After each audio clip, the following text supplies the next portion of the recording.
Hello.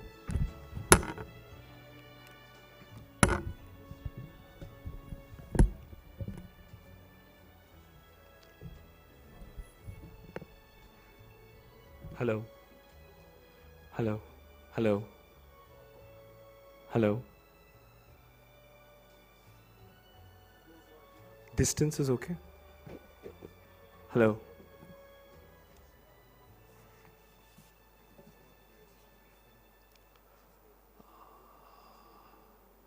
Alina, is the distance okay from the mic? This is okay? This is fine? Yeah. Abhi it's a little controlled, but yeah.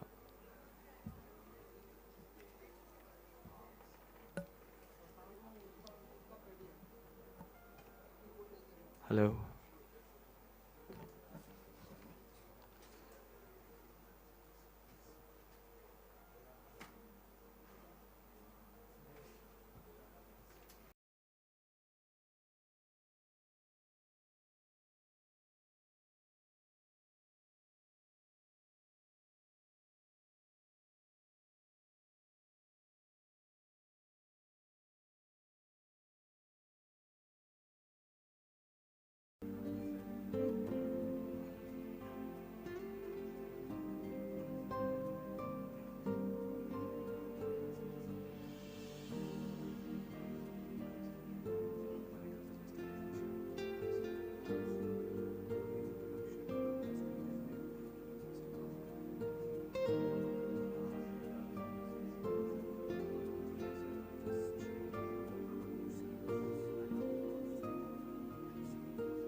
to start in another 10 minutes or so.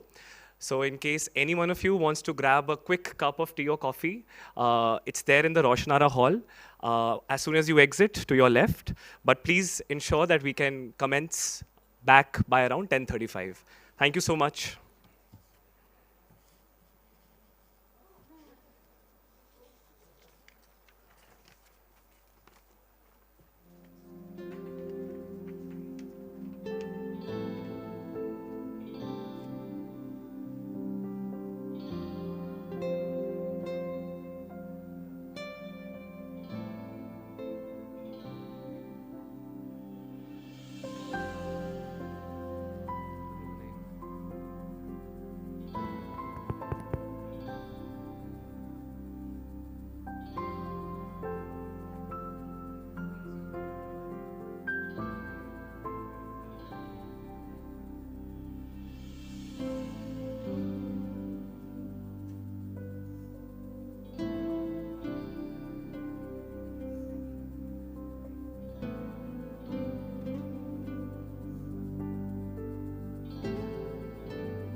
Morning, ladies and gentlemen.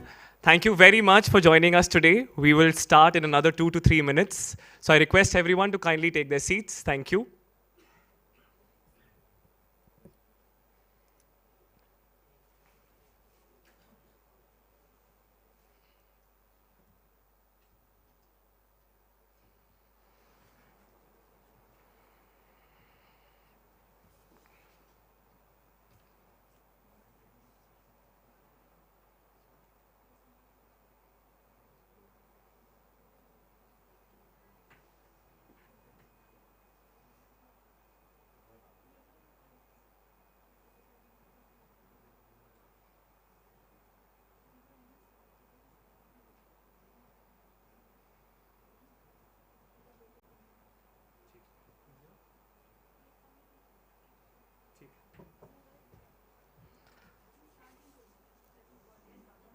Gagan sir.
A very good morning, ladies and gentlemen.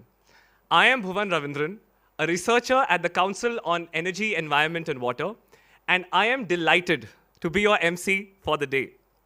At the outset, I would like to extend a warm welcome to each of you for attending today's National Dialogue on Emerging Trends in E-Mobility, organized by CEEW's Center for Energy Finance. Please also accept my heartfelt gratitude for carving out time from your busy schedules to be with us today. We assure you of an engaging and electric experience. To start us off and get a sense of the room, I request those of us who have traveled to today's dialogue in an EV to kindly raise your hands. Wow, credits to all of you. This partially explains why we are all here today. India's EV story epitomizes the grit and resilience of a developing nation to solve a problem it has done very little to create. It's a tale of ingenuity, adaptability, and acceptance. Ours is a nation where an electric rickshaw, charged overnight in a cowshed, began transporting software engineers to IT parks and students to top universities well before any electric four-wheeler even became noticeable on Indian roads. It's a country where the advent of the EV transition was announced not by the four-wheelers in a green number plate, but by the three-wheelers in blue, parked outside its metro stations. CEEW's research shows that of the EV mix across India, two to three-wheelers comprise 94%. It is India's Aam Aadmi that is fronting this transition and has accepted this change with open arms. And it is in this way, unknowingly perhaps, that the common man of the world's largest democracy is championing this transition that is establishing e-mobility as a way of life. With the Honorable Prime Minister's recent announcement of Mission Life, or Lifestyle for Environment, we can be sure that this love for nature and respect for Mother Nature, which is so deeply ingrained in Indian culture, will find a way to profitably propel the e-mobility transition as well. Today's national dialogue, ladies and gentlemen, aims to provide a platform to leading voices in the industry to discuss and debate the successes, challenges, and opportunities that lie ahead in this EV transition. We will be having a presentation on an issue brief titled Greening India's Automotive Sector, which evaluates various EV policies and the performance of different EV categories. We will also be launching the CEEW Center for Energy Finance Electric Mobility Dashboard. We will also be graced today by Mr. Amitabh Kant, the Honorable Sherpa for this year's G20 Summit in India's G20 presidency, who will also thereafter be engaging in a fireside chat with Dr. Arunabha Ghosh, CEO of the Council. Before we kick off today's proceedings, I would like to take the liberty to share some operational details. Firstly, we do not encourage the use of plastic bottles, which is why you will see that your tables have glass bottles for the use of water. We will also have a 30-minute tea break and coffee break and an hour for networking lunch. So to make the most of the sessions which are planned, I would urge all of you to stick to the notified timings. We will also end every panel discussion with a brief round of question and answers. So I would definitely urge each of you to keep your thoughts ready and await the moderator's cue to make the session open for discussion. Would request all of you as well to keep your phones on silent to minimize any disturbances, because the mics are controlled through the central console at the back as well. So they might just catch signals, and we are recording the session. So please do be mindful about that. Which also takes me to the fact that you need not worry about switching your mics on and off. As soon as it's in your hand, that's our cue to switch it on. So that's taken care from the back end. With this, to set the stage for today's discussion, I invite Mr. Gagan Sidhu, Director, CEEW, Center for Energy Finance, to give the welcome address.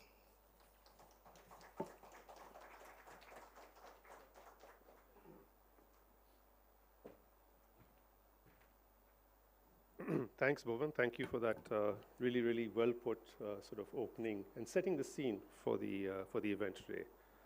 Good morning, ladies and gentlemen. It's my distinct pleasure to welcome you to the National Dialogue on Emerging Trends in E-Mobility. As Bhuvan mentioned, today marks the launch of an issue brief titled Greening India's Automotive Sector, as well as the launch of CEEW's updated Electric Mobility Dashboard. The event will also feature conversations with a host of eminent experts and stakeholders who have gathered here today to participate in the dialogue and whose presence will greatly enrich the proceedings. At the outset, I would also like to thank Shri Amitabh Kant, the G20 Sherpa of India, during this most important presidency year, for sparing his valuable time to deliver the keynote address and share perspectives on India's mobility transition. We at CEEW are deeply grateful for his presence today, and I know the audience is eagerly looking forward to hearing from him on how he sees India's mobility transition evolving here on. On the topic of India's mobility transition, it is unfolding at a very remarkable pace. For example, more EVs were sold in the country in the first 6 months of FY23 than the whole of the previous financial year. In calendar year 2022, EV registrations crossed the 1 million mark. Penetration rates of EVs among all automobiles registrations have also crossed the 5% mark. What this means is that a large volume of data is being generated around EVs. And the objective of the issue brief and the EV dashboard is to unpack that data and develop a granular understanding of India's mobility transition from 3 perspectives. The first is categories. The second is policies, and the third is subnational trends. Our analysis has revealed some really interesting facets of India's mobility transition.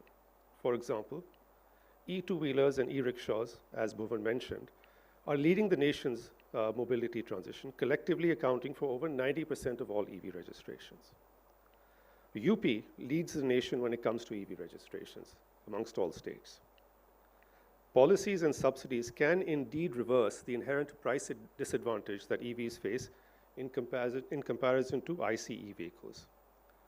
At an RTO level, Pune leads the country in absolute EV registrations with 21,665 EVs registered in financial year 22 and the first half of 23, and a whole lot more. Unpacking this data can also be an invaluable tool in channeling investment into the sector and unlocking the consumer opportunity, which, as per CEW's own research, is pegged or estimated to be in the order of $206 billion by 2030. It is in this context that we'll be featuring panel discussions on both of these aspects. The first, titled Data as a Catalyst for E-Mobility. Another panel on achieving India's $206 billion market opportunity.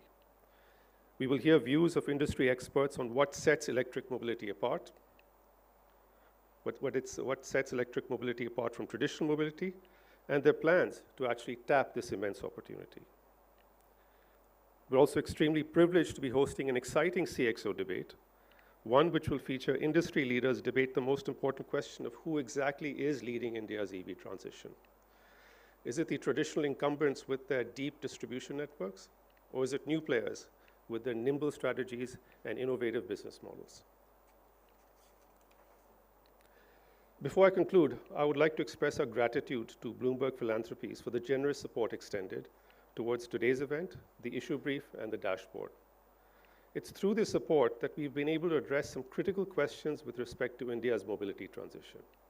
First, very important, are states with consumer incentives indeed actually demonstrating superior EV volumes? Second, are states with more generous incentives experiencing better volumes than states with lower incentives? And finally, what are some of the gaps with respect to EV policies in India? Ladies and gentlemen, I'm confident that today's dialogue will contribute significantly to the discourse around the exciting electric mobility space in India.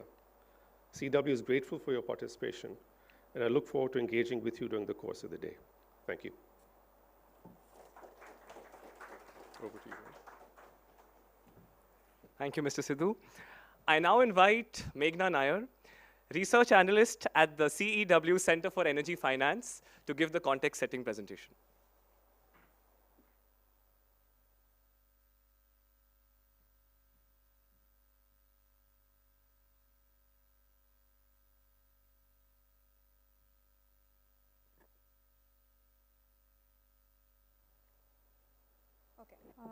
Am I audible? Yeah, perfect. Give me a second. I think we're good to go. Okay, good morning, everybody. Thank you so much for being here today. We're super excited to have you participate in the National Dialogue on Emerging Trends in E-Mobility. The team has been working very hard for this, so it's just really nice to see it all come true. In today's presentation, I will briefly take you through some of the features and the findings for the issue brief and the dashboard that we're launching in a few minutes from now. My name is Meghna Nair. I work as a research analyst at the CEW Center for Energy Finance. CEW is among Asia's leading policy research institutions. We use data, integrated analysis, and strategic outreach to explain and change the use and reuse of to explain the change of resources and to impact sustainable development at scale. At CEW, we work across multiple teams, multiple focus areas that try to transform the quality of life by enabling change. We have a 200+ team. We've worked on multiple peer-reviewed publications, and we have a number of special initiatives. The CEW Center for Energy Finance is just one of these. Just to set a little bit of context for the work that we've done over the last few months, India, as we know, is currently in the midst of an energy transition, but this energy transition consists of 3 sub-energy transitions. Number 1, of course, the power sector transition, the mobility transition, and industrial decarbonization. But the mobility transition is extremely unique because not only is it the most consumer-facing out of all of the 3 transitions, but also there are millions of data points generated almost daily that we felt we needed to sort of analyze, examine, and understand better at the CEW Center for Energy Finance. This is important not just to inform policy, but also to channel the right amount of investment into this market. So we are very proud to be launching 2 products today, an issue brief titled Greening India's Automotive Sector, and the third version, the Renewed Electric Mobility Dashboard.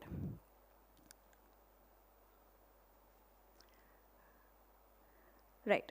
The EV sector, as we've noticed, especially in the last 2 years, has really grown exponentially.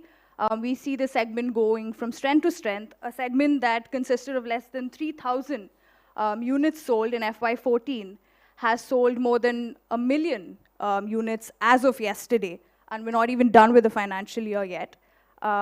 Penetration levels in this segment have also grown remarkably from 0.01% back in FY14 to almost 5% this year. So we really felt the need to look at this at a much more granular level at the CEEW Center for Energy Finance. So the 3 pillars, as we like to call it, the 3 pillars that we use to examine India's EV story are categories, subnational trends, that is regional trends, and policies. Within categories, we looked at 7 different categories, E2-wheelers, E3-wheelers, E-rickshaws, personal 4-wheelers and commercial 4-wheelers, electric buses, and an others category.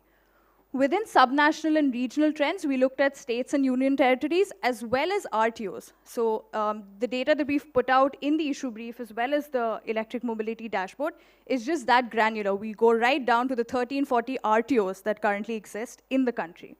And within policies, of course, we looked at the mother of all EV policies in India, the FAME2 policy, as well as all the state-specific policies, specifically the 15 that provide consumer incentives to EV buyers in the country. Now, of course, we have 16 with Punjab launching its EV policy a couple of days ago. So the main thing that I will be focusing on in this presentation are the 8 key takeaways that we found in the issue brief, and we hope that you will also take some value in them. The first is that E2-wheelers and E-rickshaws really do lead India's EV story. Much like the ICV transition, much like the ICV story, India's EV emergence of this sector also sees electric 2-wheelers lead the way.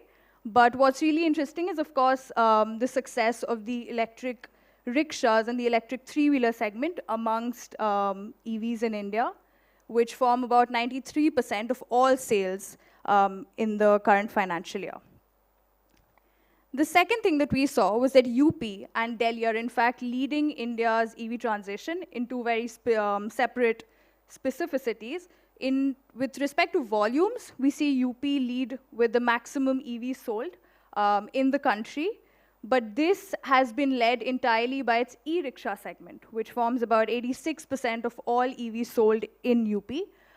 But in terms of penetration levels, we saw Delhi emerge as India's greenest state, or UT as we like to call it, with 8.3% of all vehicles that were sold in Delhi in this financial year actually being electric vehicles. So that's really great for Delhi's story. We went down a further level of granularity and looked at RTOs. And with the same thing, we saw Pune lead in terms of absolute sales, with about 21,000 units sold in the financial year.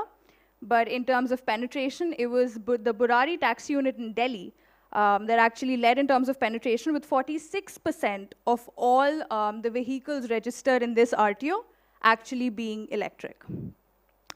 The fourth takeaway is one that we really focus on in the issue brief as well, is that policies really do play an important role in India's EV transition, at least now and for the next 4 years, next few years, especially because right now the cost disadvantage that you have with electric vehicles, policies really, they are the only thing that will help invert that inherent price disadvantage that EVs have. So here we've looked at a typical 2-wheeler, an ICV and an electric vehicle 2-wheeler in the state of Maharashtra, with all its different cost components, subtractions with respect to subsidies, the FAME2 subsidy, the state subsidy. And we do see that with all of these policy aids, it is really possible for the electric vehicle to come out more cost. It is cheaper. Policies can help reverse that cost disadvantage that electric vehicles see. So we do really focus on, or we do really highlight the role of policies in building this space over the next few years. The fifth takeaway is what we see in terms of how we looked at FAME and how we analyzed FAME, and we see that even we're currently in as we're starting on FY24, we have just 1 year of policy left for FAME 2, but there is a lot of headroom left, not just in terms of the unit targets that it sets, but also in terms of the money that has been promised in the policy. There is a lot of space here. There is a lot of headroom here for the policy left to grow. So that is one gap that we sort of see in our analysis. The sixth takeaway, and this is where it gets really interesting, is that we analyze states with policies and we analyze states without policies. And what's really fascinating is that we saw that states with EV policies, states that provide incentives to EV buyers, do in fact see a market growth that is 2x that of states that do not offer these incentives and subsidies to buyers. Also higher than the national average.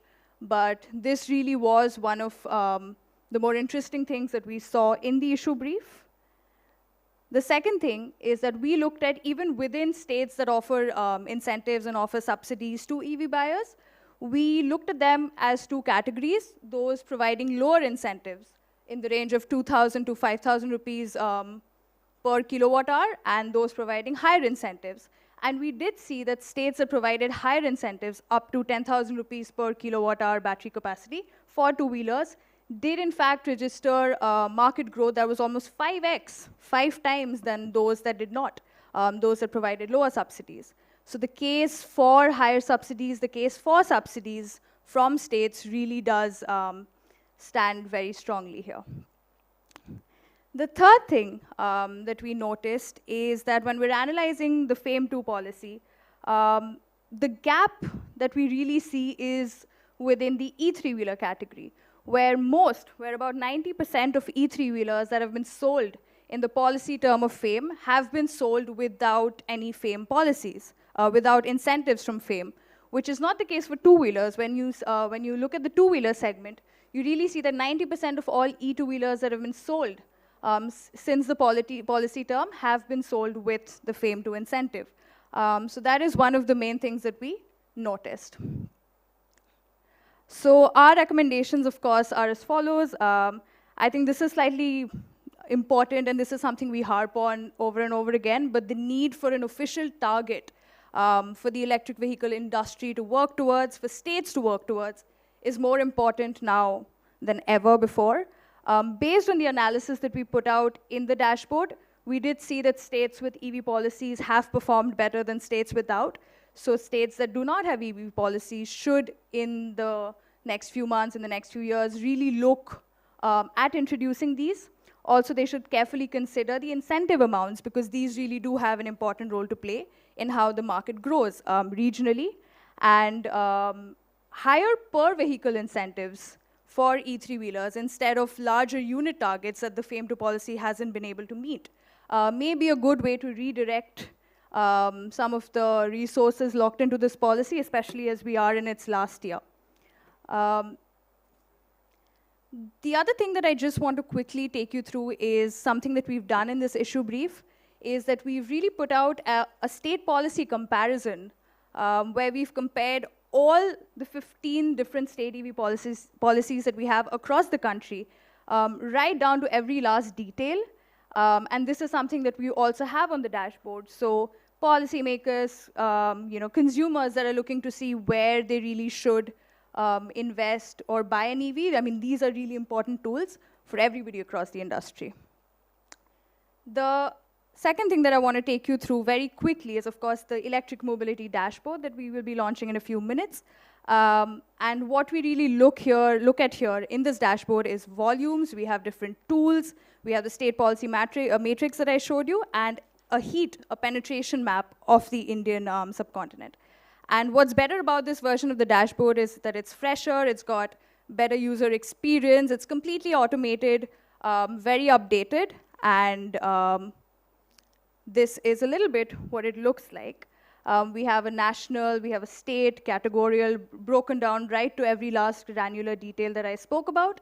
And what I will also really say is that there is a lot of data here, there's a lot of information, but once you go onto the dashboard, you will also see that it's very easy to use. This is not something that's very complex, that will take you a lot of time to get the hang of, but this is actually really, really user-friendly, which is why this is also one of our most loved products at the CEEW Center for Energy Finance.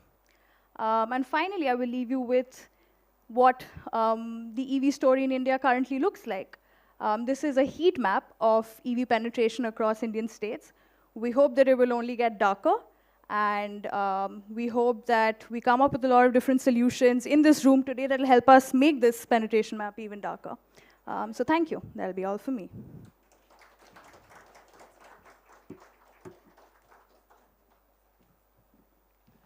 Thanks, Meghna. Congratulations to both you and Apoorv for the wonderful work, and to the larger team of CEEW Center for Energy Finance.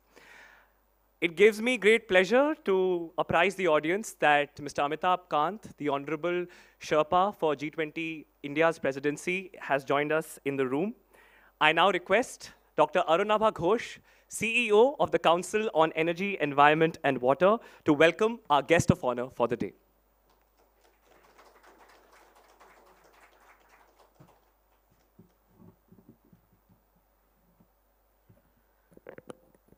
Thank you, Bhuvan, and thank you, Meghna, for that presentation, and congratulations to the authors. We took a few minutes to come into the room because I was showing the dashboard that Meghna showed snapshots of. We showed it in kind of real time to Mr. Kant. And this is exactly the kind of analytical combined with, the kind of information that is salient and usable by different stakeholders, whether it's a manufacturer, whether it's a service provider, whether it's a policymaker, a consumer, or an investor. In fact, Mr. Kant, we have today with us many EV-related companies: Gogoro, Hero Electric, Ola, Euler, Chalo, EVFin, Movin, and they'll all be participating in the dialogue through the day. But I just want to take a moment to introduce Mr. Kant. Shri Amitabh Kant is currently the G20 Sherpa for India's G20 presidency. He was previously the CEO of Niti Aayog, and prior to that, the Secretary, Department of Industrial Policy and Promotion. He's been a member of the Indian Administrative Service from the Kerala cadre. And those of you, and I will come to that in a second, but I would urge you all to first read his 3 prior books before you come to his most recently released 4th book. His books include Branding India, The Incredible Story, Incredible India 2.0, and the edited book, The Path Ahead for Transformative Ideas for India. He's been a key driver of many initiatives that we've been hearing about for many years, whether it is God's Own Country and Incredible India in 2 decades ago, or Startup India and Make in India in the recent past. Till 2016, Mr. Kant was Secretary DIPP, but he has also worked as Secretary Tourism in Kerala, Joint Secretary Tourism, Government of India, District Collector in Kozhikode, and CEO of the Delhi-Mumbai Industrial Corridor. Before I invite Mr. Kant to come up here, I want to quote from his latest book, which has just been published, called Made in India, and is a history of entrepreneurship in India over the last 75 years. And I quote, "It is this entrepreneurial zeal that we must rely on to tackle climate change, which is the world's biggest challenge to global prosperity and development." Over the past few years, India has emerged as a leader in the fight against climate change. And again, it has been a combination of public and private action. The centrality of growth is a recurring theme in this book, unquote. This balance of growth and sustainability, along with jobs, is also the mantra that CEEW has been promoting for many years. And how do we drive industrial development in the fastest growing major economy while making it sustainable, while being at the cutting edge of technology, and while promoting entrepreneurship? Let me not give away the answers. Let's hear that from Mr. Kant. Mr. Kant, thank you so much for joining us today.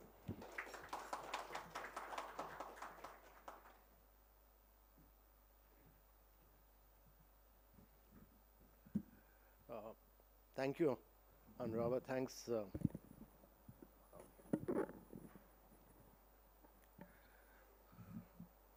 Thanks for this very warm welcome.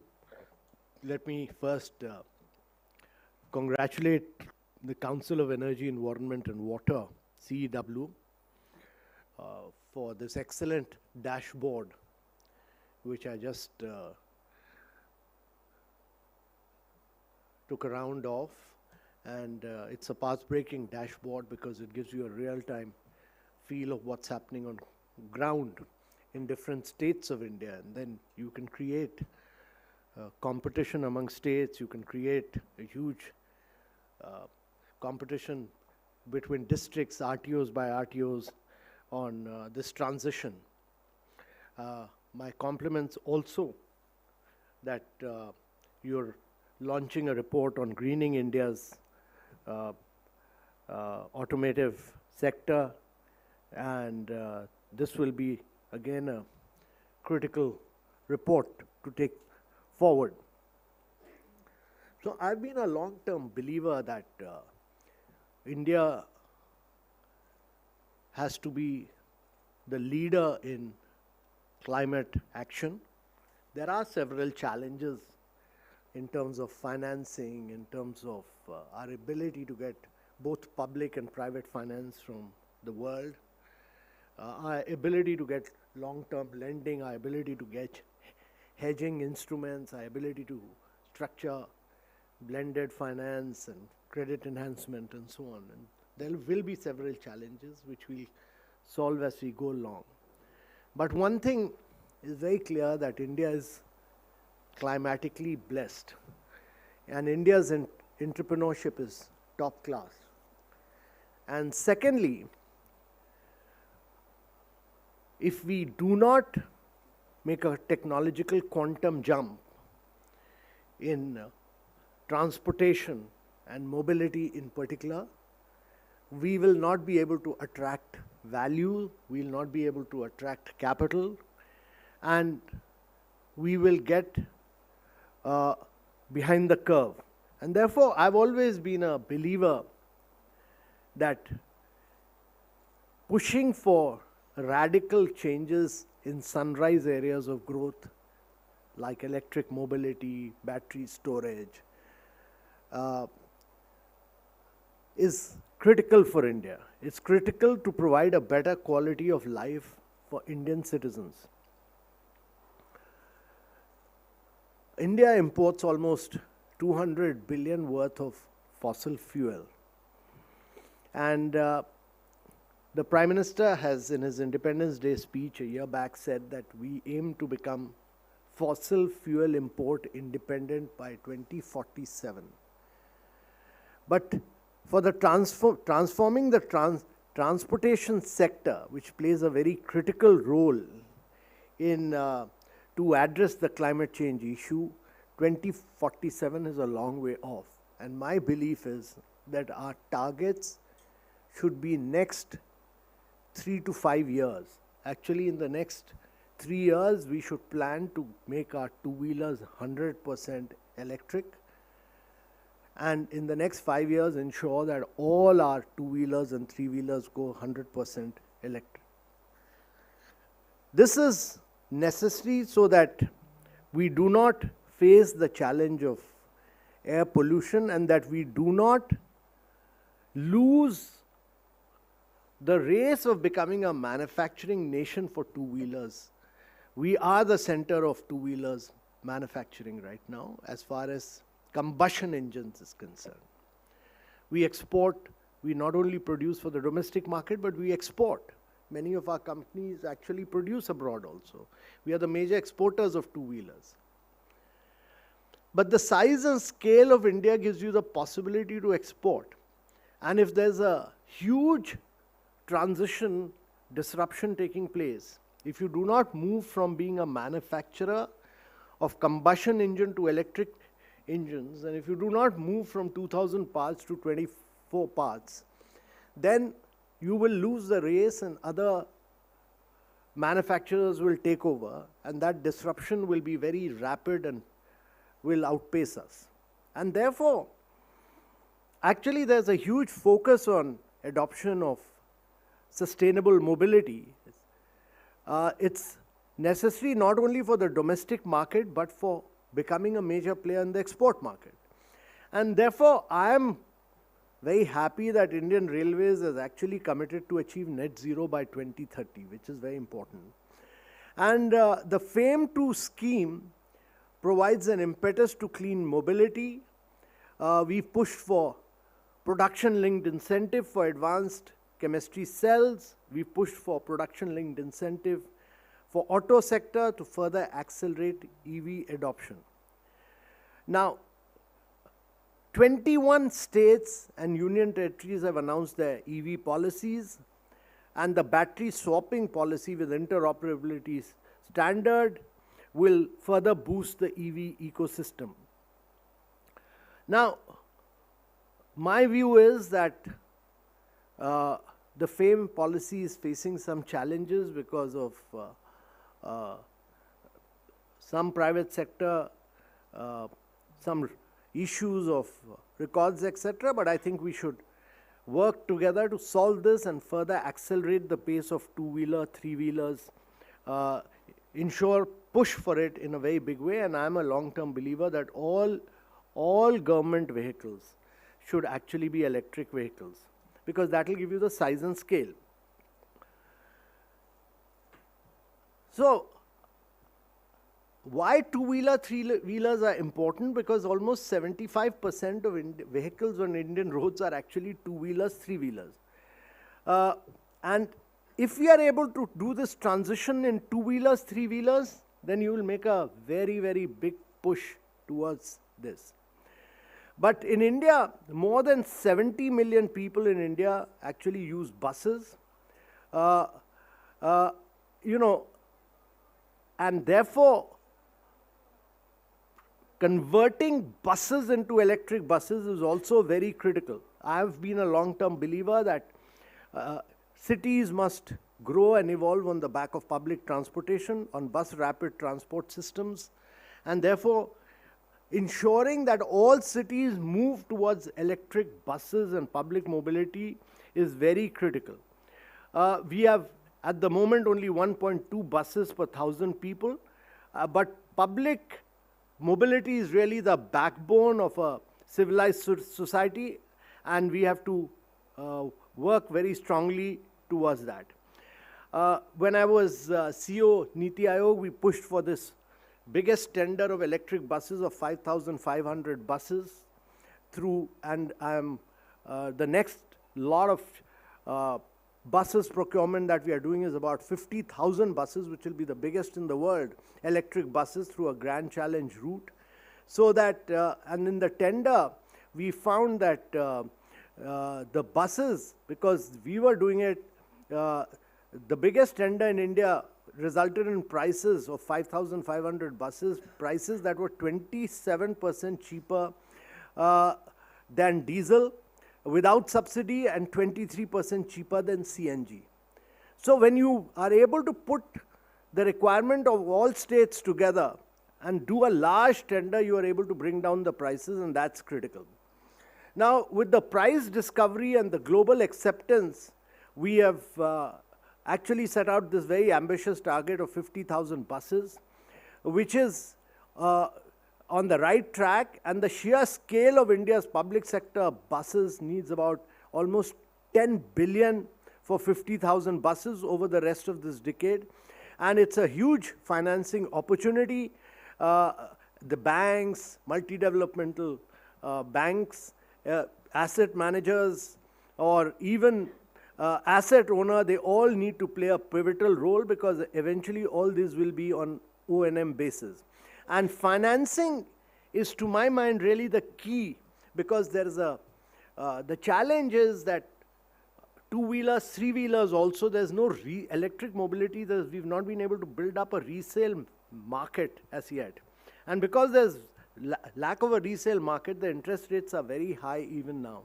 And that's why there's a need for a first loss guarantee mechanism to kick in, or there's some need for some kind of a credit enhancement mechanism, which World Bank has been working on, which we need to push through very rapidly. And private finance along with public finance is really the need of identifying right instruments like blended finance, mitigating the right hedging mechanisms are required, first loss guarantees are required, and developing the right credit-based instruments which will enable India to leapfrog from traditional fossil fuel-based transportation to electric vehicles is really the key. My view is that we've pushed for battery swapping, we've pushed for a production-linked incentive policy for electric vehicles and for innovative vehicles. We've pushed for also in a very big way, we've pushed for large-scale ensuring that we are able to drive size and scale in India. Long term, my view is that for long distance transport, buses, etc., green hydrogen will be the right route. Battery is required for two-wheelers, three-wheelers, and four-wheelers, but for long distance transport, long term, green hydrogen will be the right route to take. Green hydrogen, we are pushing very hard. The green hydrogen mission has been announced. Our price of renewables is low. We have good entrepreneurship. The objective is to really drive down prices of green hydrogen from $4.5 per kilogram to $2 and then to $1 per kilogram by 2030. This would require a lot of skills to be able to push this. It will require really top-class entrepreneurship. It will require a lot of good pump storage. And pump storage I'm a great believer in because it's all make in India. It has 100 years of life. There's no import of lithium, cobalt, or nickel. And therefore, green hydrogen, if when you're able to link up solar, wind with pump storage, you will get the cheapest cost of producing renewable energy 24/7, which can feed into the grid, and that will be important.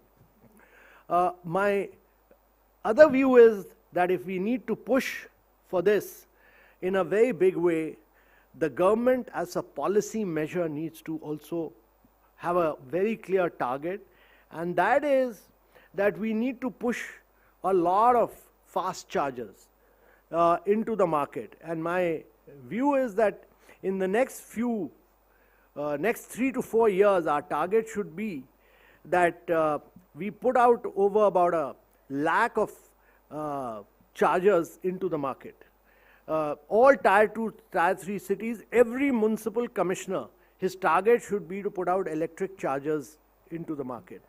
And that will help us in a very big way to really, so at least the country as a whole should target for about, in the next 5 years, my view is that we should have target for 5 million fast chargers to adopt EVs in the next 5 years.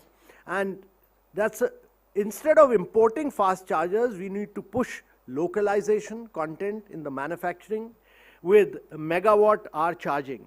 And this is possible because now Tesla has opened up its chargers IP for buses and commercial vehicles, so we can do fast chargers, which is a very good thing that's opened it up for fast charging. Secondly, I'm a long-term believer that advanced chemistry cell battery storage is critical. We've used the PLI scheme, but if you look at the capacity around the world, it's surpassing over 500 gigawatts. We've done about 30 gigawatts through the PLI scheme. This needs to be expanded, and localization should happen on large scale, because in the absence of localization, India will become the assembly house of finished products for cell manufacturing. With advanced technologies, we need to push this up further in a big way. Thirdly, I am of the belief that there is a huge focus needs to be laid on repurposing and recycling of advanced chemistry cell batteries. Lithium-based batteries need a disposal policy, and there's a big business opportunity for all of you there. We need to repurpose and recycle them on giga scale, and that incentive program for doing this on giga scale will drive innovation, which is very, very critical. So ladies and gentlemen, I'm of the belief that national competitiveness will not just be a function of labor, capital, and technology, but will also be a function of sustainability. Export markets will increasingly be conscious of carbon footprints. If India is to penetrate global value chains, sustainable production and supply chains will be very, very critical. And building our domestic capabilities in electric mobility, two-wheelers, three-wheelers, becoming the global champion in two-wheelers, three-wheelers, also in buses manufacturing. You know, if we are able to push through 50,000 buses for cities, means you will become the manufacturing center, will make you a huge global champion. And therefore, if we are able to drive growth in these sectors, our investments in green technologies will ensure that India shows the world a completely new development paradigm, and India's green growth model in transportation can then be an example for the world to emulate. So start with two-wheelers, three-wheelers, in the next 5 years, make them all 100% green. Go for buses in a big way, and 50,000 buses tender will bring down the cost of production, but do this all with local manufacturing, and similarly, simultaneously push for fast chargers, over 5 million chargers in all your cities in the next 5 years, repurpose all your batteries and recycle them for the domestic market. That is my view as far as the mobility sector is concerned, and that this vision, this long-term vision, can be transformational not only for India, but for the world, because if India brings the size and scale, we'll create a new sustainable model for the rest of the world. Thank you.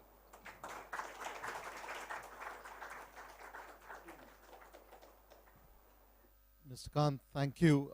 Many of the questions I had for you, you've already answered, because your vision, as you laid it out, is a very comprehensive one. It's about the vehicle side, it's about the mobility as a service, it's about manufacturing, and it's about scale. One of the things I do want to ask you about, because I know this is close to your heart, you would be happy to know that just a few months ago, CEW's mobility team actually worked with the city of Kochi, your Kada state of Kerala, to design a program of converting 5,000 autos into e-autos by 2025 itself, and a framework for 32,000 autos converted over time. One of the things you pushed a lot during your time at Niti Aayog was competition between states towards this low carbon transition. And what our policy document comes out with is states that do have a stronger EV policy are showing 2x more growth. States that are providing higher kilowatt hour incentives for the cost of electricity are having 4x growth. How would you recommend that states take this story forward in a sort of competitive but upwardly competitive spirit? So one is we had pushed the states into having their EV policy. So 21 states have come out with. And every state wants to clean up its act. I think it's very important that Niti Aayog and CEW work with the states. Some of them require some intellectual bandwidth to be able to push this. They need to make the cities compete with each other. So actually, Cochin should be competing with Trivandrum. Trivandrum should be competing with Calicut. If you get the three major cities competing on just this green transition of two-wheelers, three-wheelers, Kerala will become a unique example of electric mobility. But two-wheelers, three-wheelers will require a lot of fast chargers. So the state needs to put in that to use its policy framework to push in that. But Kerala is a unique example which can become the leading state for green transition. And that is what we need to pick up 2 or 3 states which will then become the champion states as far as green mobility is concerned. And then all other states will try and emulate them. And put out the ranking of these districts in public domain, put out name and shame them. And okay, that's part 2 of this report then. Don't be soft on states. So this is also why the dashboard is there, right? Because you can go state by state, RTO by RTO, regional transport office by regional transport office, how many states they're having. I have just one more question, which is that, you know, I remember in 2007, I was working abroad at that time, and I saw a Reva electric car parked in the cities, in the streets of London.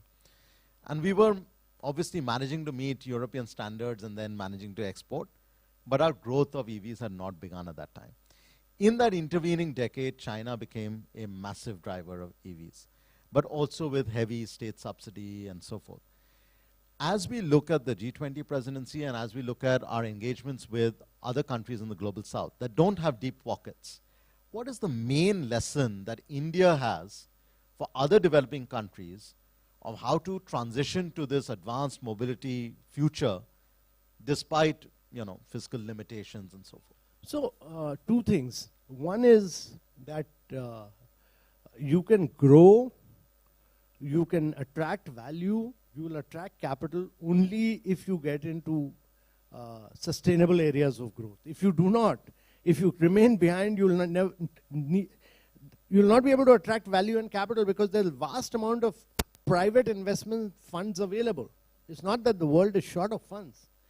The world is flushed with funds, but they want to get into cleaner and greener areas of growth, all of them. And therefore, what I think an increasingly World Bank and IMF will do is to support this transition for private sector funding into these newer areas of growth, all the green taxonomy areas. And therefore, one is to get into this consciously, and secondly, do a agglomeration, as much as you can do, like India was able to bring down the price of LED bulbs by getting the demand aggregated. India is able to do that because it got the buses aggregated. Prices fell sharply. Similarly, if you're doing 50,000 buses, you are able to make the bus prices fall. But it's not just about the prices. You can then be the center of, if you're doing 50,000 buses, you can then be the center of manufacturing here, and you can export to the rest of the world. Yeah. And that is what we need to do. But all developing countries, if they start doing this, imagine if there are 10 developing countries, their demand is aggregated and pushed into the market, then you are going to rewrite the story of the world.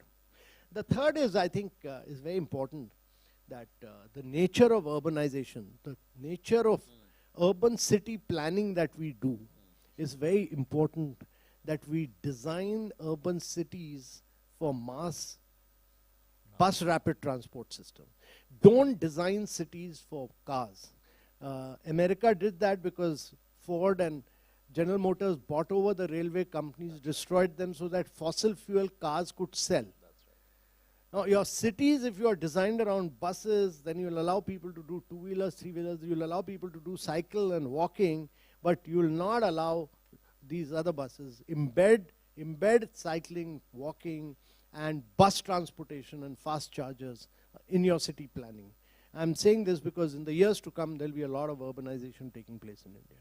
I quoted from Mr. Kant's book at the outset. I think one of the chapters is called Looking Back to Look Forward. And exactly the point, we have to learn from our successes, but also learn from our mistakes in order to chart the course for the future. Mr. Kant, thank you so much for your time. We'll just take a minute to release the report officially, and then we'll let you get on with your day. Thank you so much. I request Dr. Kant, Mr. Kant and Dr. Ghosh to stay on stage for the launch of the report and the dashboard. I request Mr. Sidhu to join us on stage along with the authors. Thank you so much.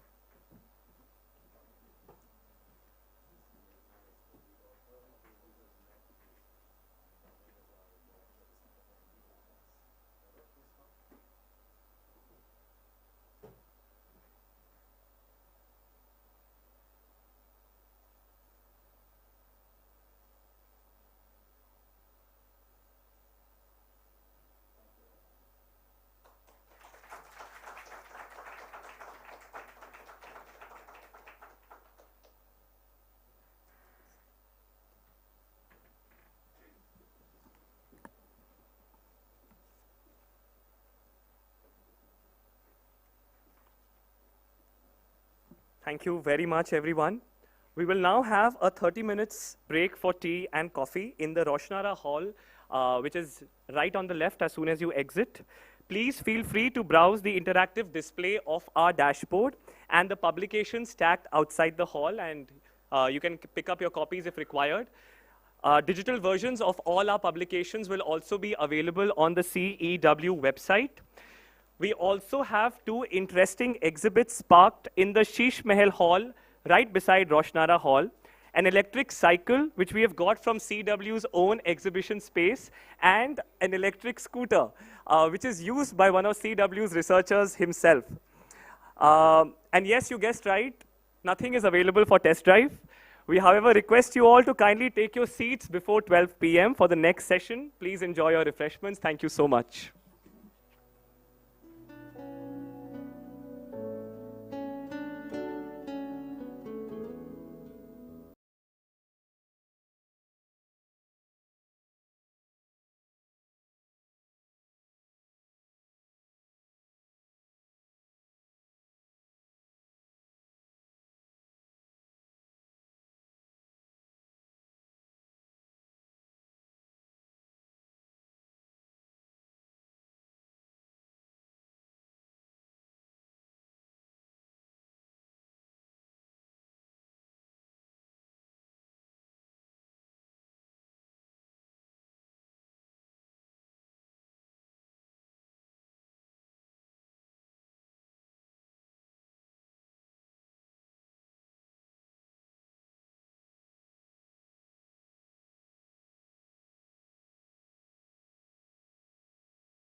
Hello.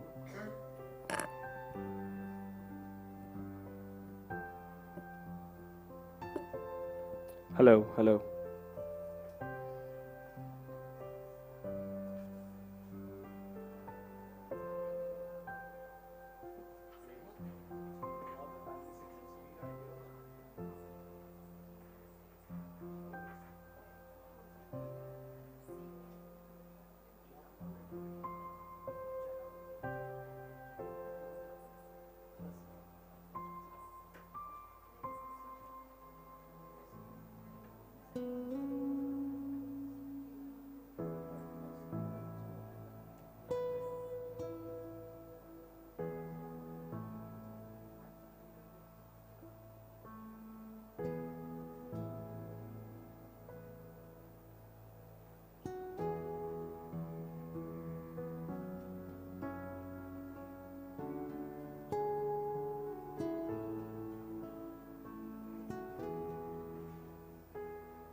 Ladies and gentlemen, welcome back.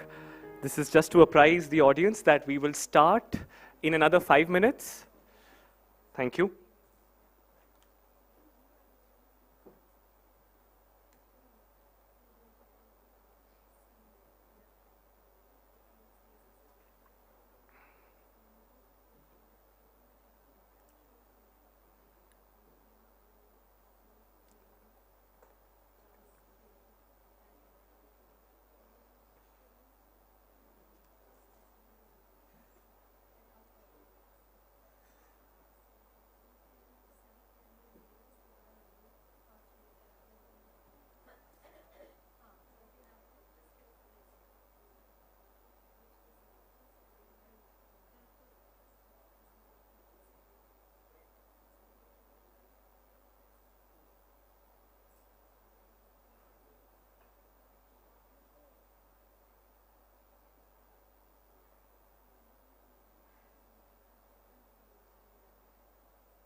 Hello.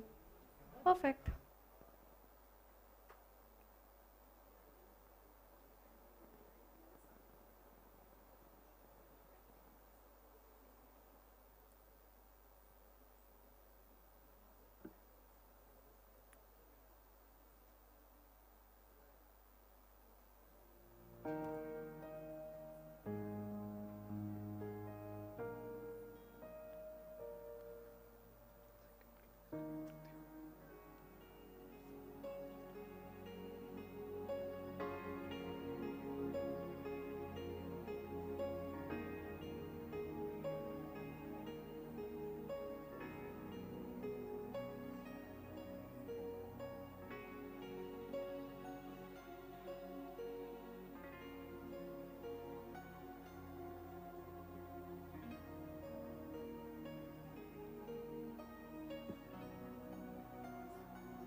Hanji?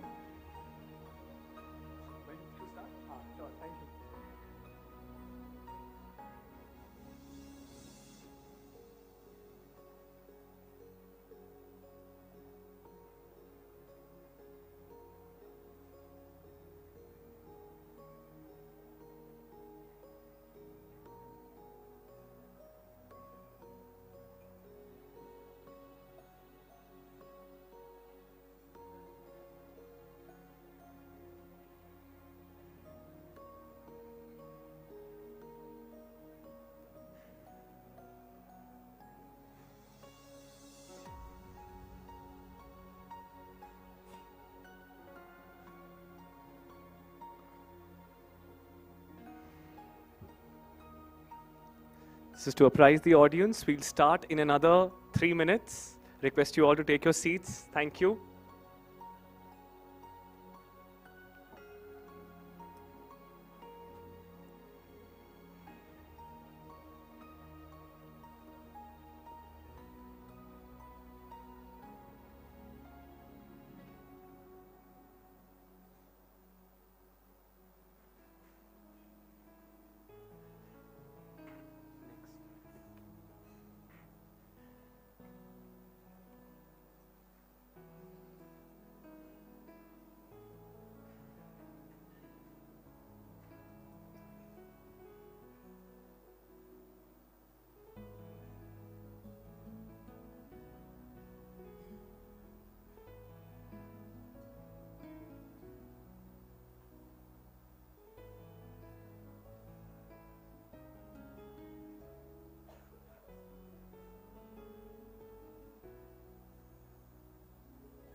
Welcome back, ladies and gentlemen. Thank you so much for being such a punctual audience.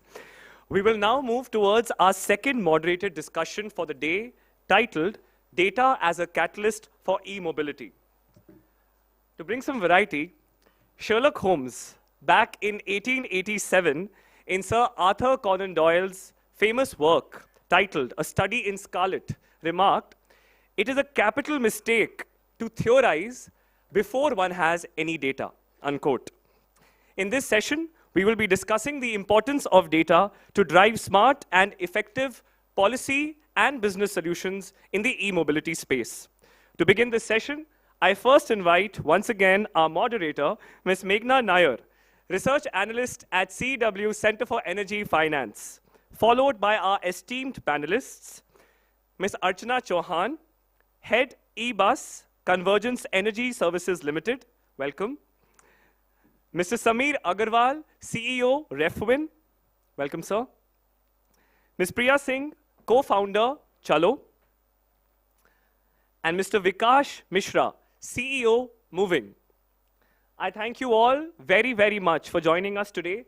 Meghna, the floor is all yours. Hello?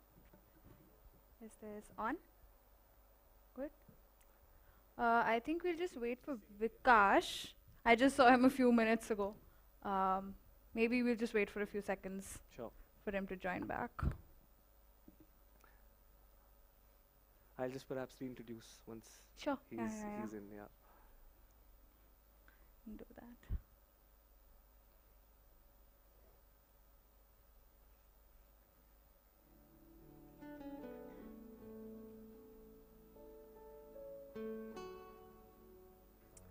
Till then, perhaps I'll just take you with the rest of the schedule very quickly. We'll be breaking for lunch after this session, which will be at 1 p.m.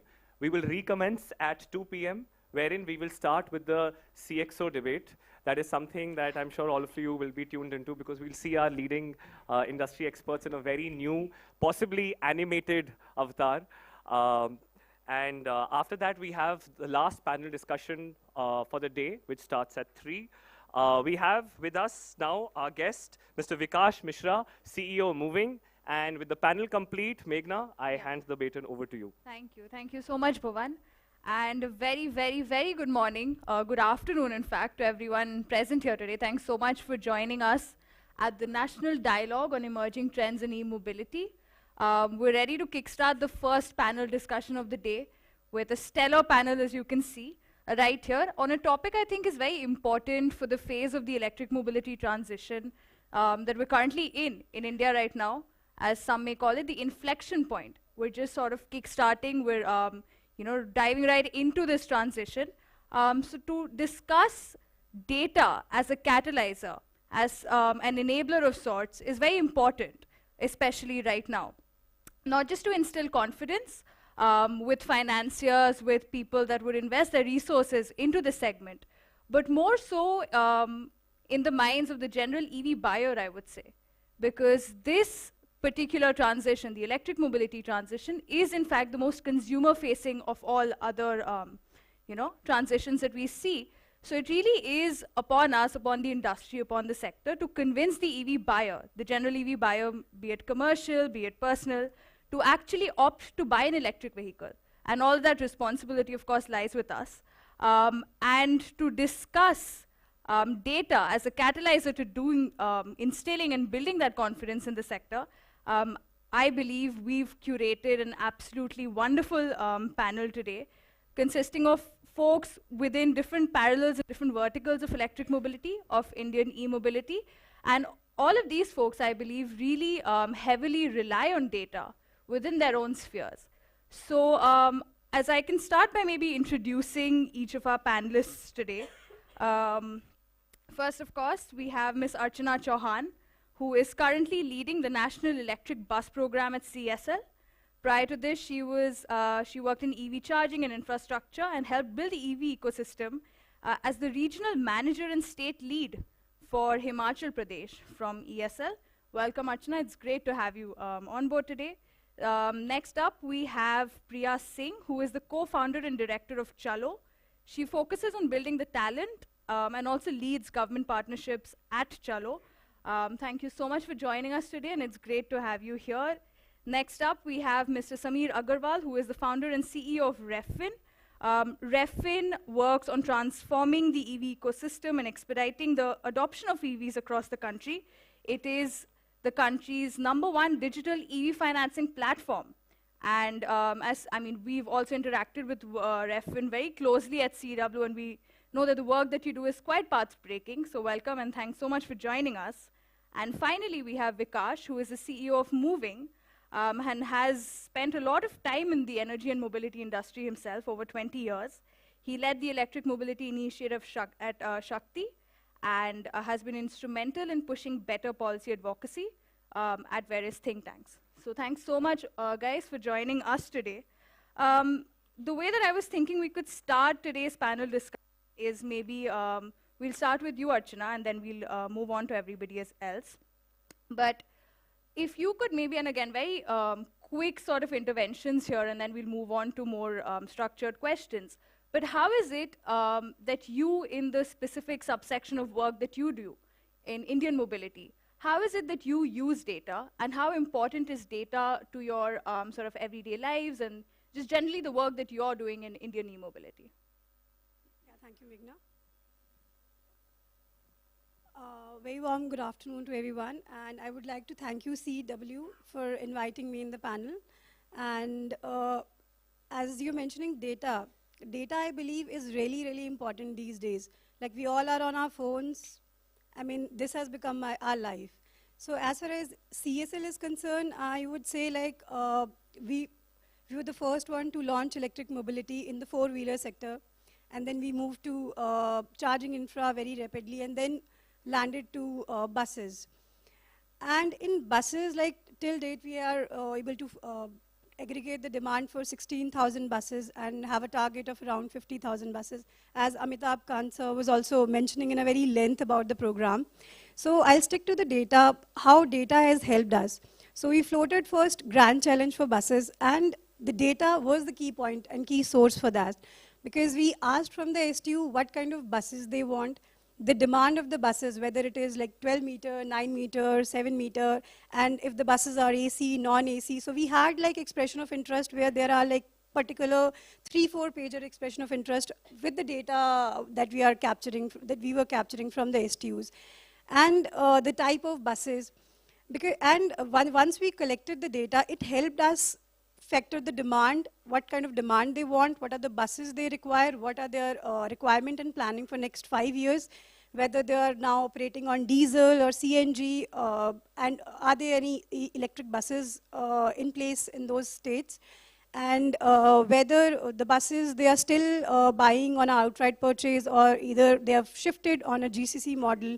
So we were able to very generously and very efficiently collected the data, and we were able to factor those data in our tender preparation. That has really helped us to form a very standardized tender condition. And as our model itself was an aggregation, so economies of scale was achieved because of the aggregation. We were able to factor the data in the lot size. So what we did was, like, we created like baskets, and we put the data into the one basket. Let's say for 12 meter buses, if Delhi also wanted 12 meter low floor buses, so we collected the demand from Bangalore, and the demand was very pretty similar. So we requested even the states, if they want to a little bit tweak their demand, so that we can we can get the facility of benefit of economies of scale. And like going forward also, like what the buses we are deploying are IT-enabled buses, like ITMS buses are there and telematics are there. So this will also help STUs to build their operations, and like they can monitor the performance of buses. So we do have like passenger counter in the buses, so they can like count the passengers. They can also plan their, like let's say, traffic and congestion problems are there, so they can plan their fleet aggregations, what kind of fleets and what kind of buses they require for the route optimization also it can be required. So data is helping everyone these days in a very big way, and STUs and transport sectors are no exception. And as far as like CSL is concerned, not only in the bus sector, so if I'm personally, like my parent company is ESL. So our major focus is data. So we collected data for lighting sector also. So the street lights we replaced was a factor of the data. Because of the help of data we got from all the ULBs. So yeah, I believe like data really act as a catalyst for like every business and enterprises these days. Yeah, thank you. Thanks so much for that. Sameer, I'll come to you next. And I know that you use a very interesting model at Refin as well, because you're sort of extending finance to consumers that may traditionally not be lended to. So that is something that we see Refin sort of do very differently. So again, how does data figure into what you do? And I mean, how importantly do you see, how importantly do you rely on data on an everyday basis at Refin? Hi, good afternoon, everyone. So I think maybe I'll start with a few data points and then I'll elaborate on that. We find that 85% of our customers have no credit history, right? So they're new to credit. 96% of our customers are from tier 2, tier 3, tier 4 towns. All our customers have bank accounts, but less than 5% have any transactions in those bank accounts. All of them have smartphones, but they use those smartphones as a family landline, right? And when they go out, they carry a feature phone, so there's not much digital data also available about them. So I think from a data perspective, there are two ways to look at data. One is data consumption, and second is data generation. And I believe everybody in the EV industry today is obviously consuming data, but also helping generate a lot of data for future of EV. And I think in the process, we are probably generating a lot more data than we are consuming. Right? So I'll maybe give you a few examples.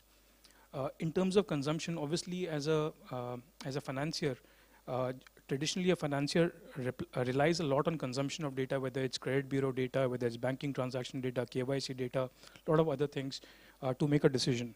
And obviously that's not the case with us because that data does not exist. However, there is some data available, right? So we know there are multiple OEMs, what geographies, what sales data that comes through Vahan, etc. Some of that data is available, and a lot of data is actually available in a very informal, unstructured manner. Things like what's the end use case? If you're looking at an e-rickshaw, how much does the driver run in a day? How much does he earn per kilometer? How much does he earn every day? How does that vary by geography? So all of this data exists, but one has to go and seek that data. And then once you get the data, you can use that data to make decisions. From a data generation standpoint, I think that's where the key is. And I feel that that's our key responsibility today, being in the EV segment and given the stage that EVs are in. What we do at Refin is initially when we look at a customer, obviously we've chosen a set of OEMs that we want to work with, we've chosen a set of geographies that we want to operate in. But given all of that, when a user comes to us, we first try to, because there's no credit history data, we try to look at personality trait data, right? We do some psychometric assessment on that to understand whether they have intention to repay or not, right? So that's data that we are generating as part of the loan application journey. Then we embed telematics into all the vehicles. So we look at driving behavior as well as vehicle behavior. So that's something that helps us generate a lot of data as part of the loan journey. It also helps us understand how the collections is going to be, right? Ultimately, how much the driver is driving. If we use that along with the income that's generated per kilometer, that helps us understand how much he's earning, what's his ability to repay is going to be. So that's every user that comes to us, once they become a customer, obviously a credit history is generated for them. So over the life of our loan, they'll start building on credit history. And very interestingly, we find that within 4-5 months of being with us, most users become low-risk credit scores as well, right? So I think a lot of data in that sense is being generated. Yeah, so that's my take on data. Sure, and Priya, same question for you, please.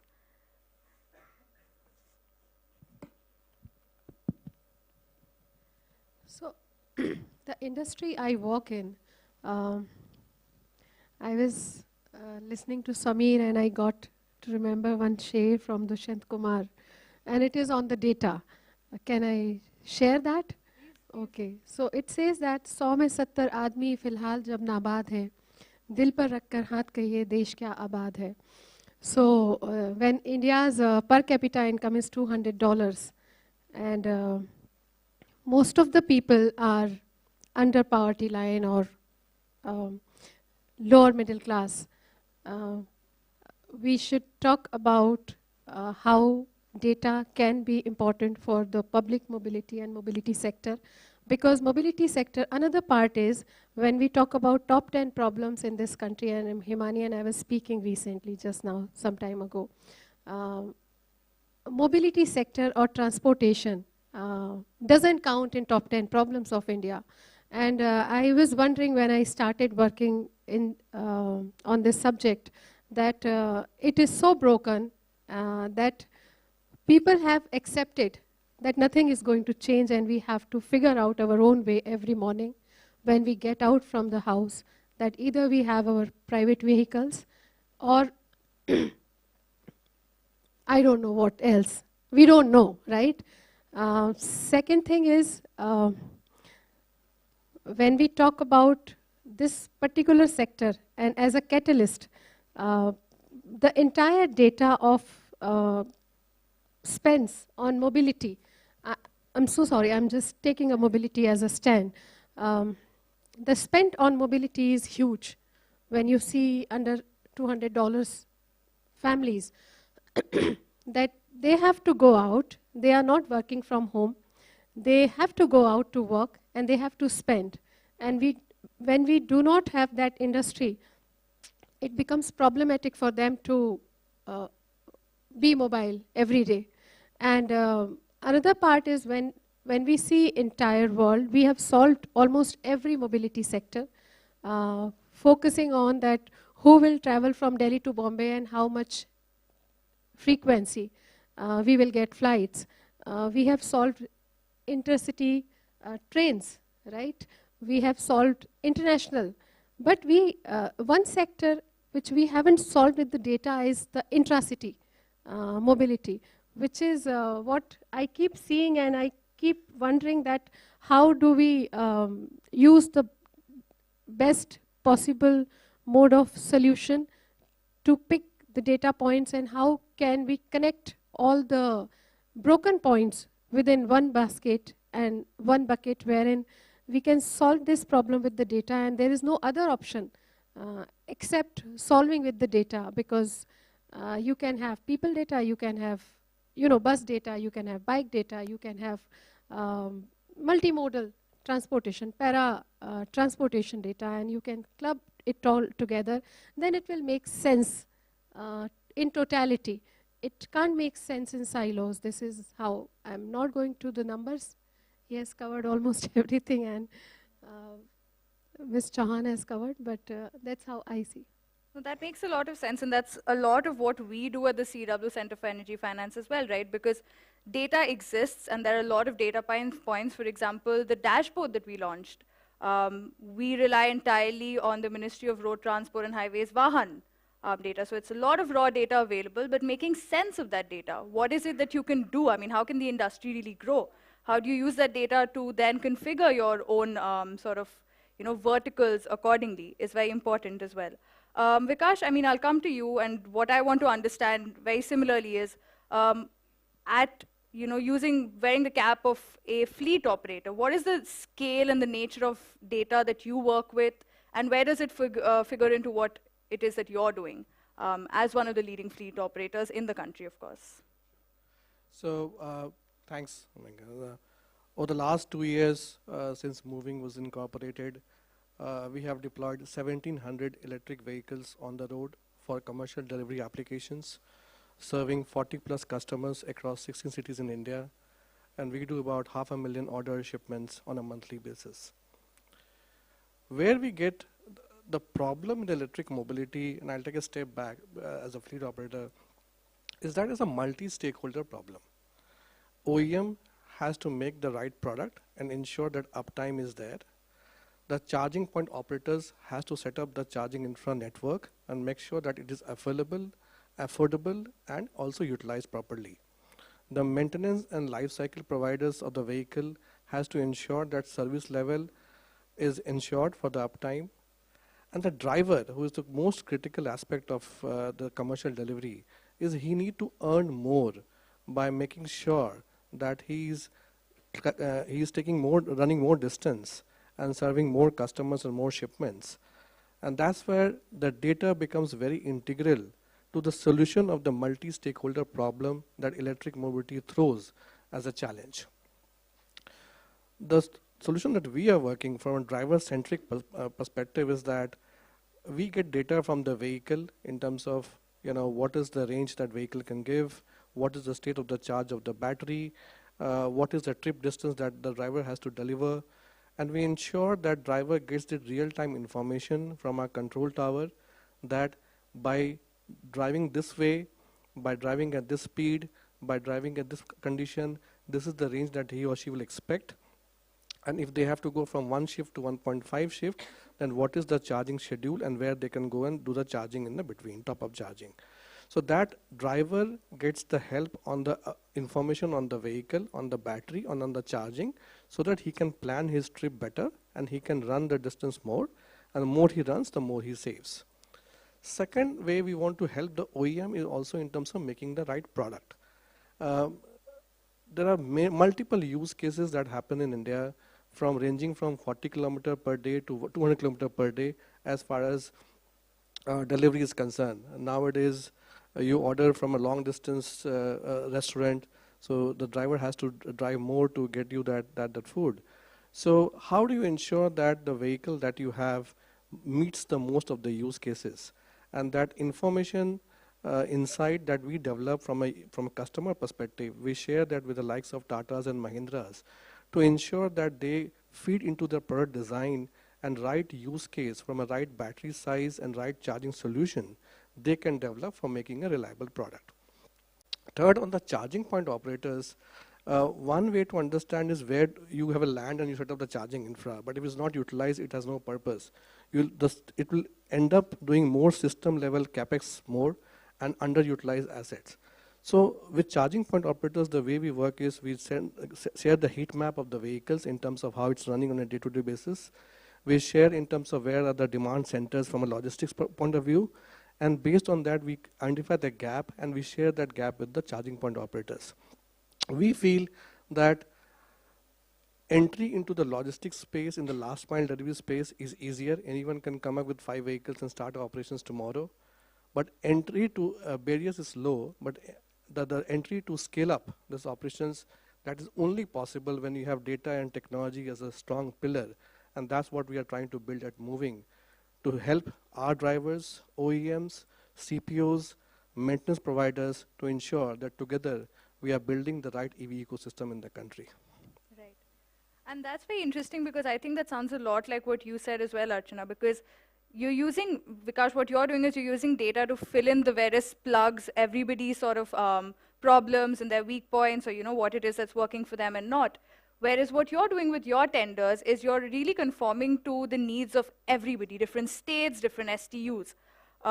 So if you can tell me a little bit about how you reach, I mean, especially with tender design, and you just had a very successful tender that came out very recently with the lowest sort of prices achieved for buses. But how is it with, with different problems and you have different needs of various states across the country? How is it that, that sort of figures into the final decision making and the final tender design that CSL finally puts out? How is it that you conform everybody's needs and come to a unique sort of solution?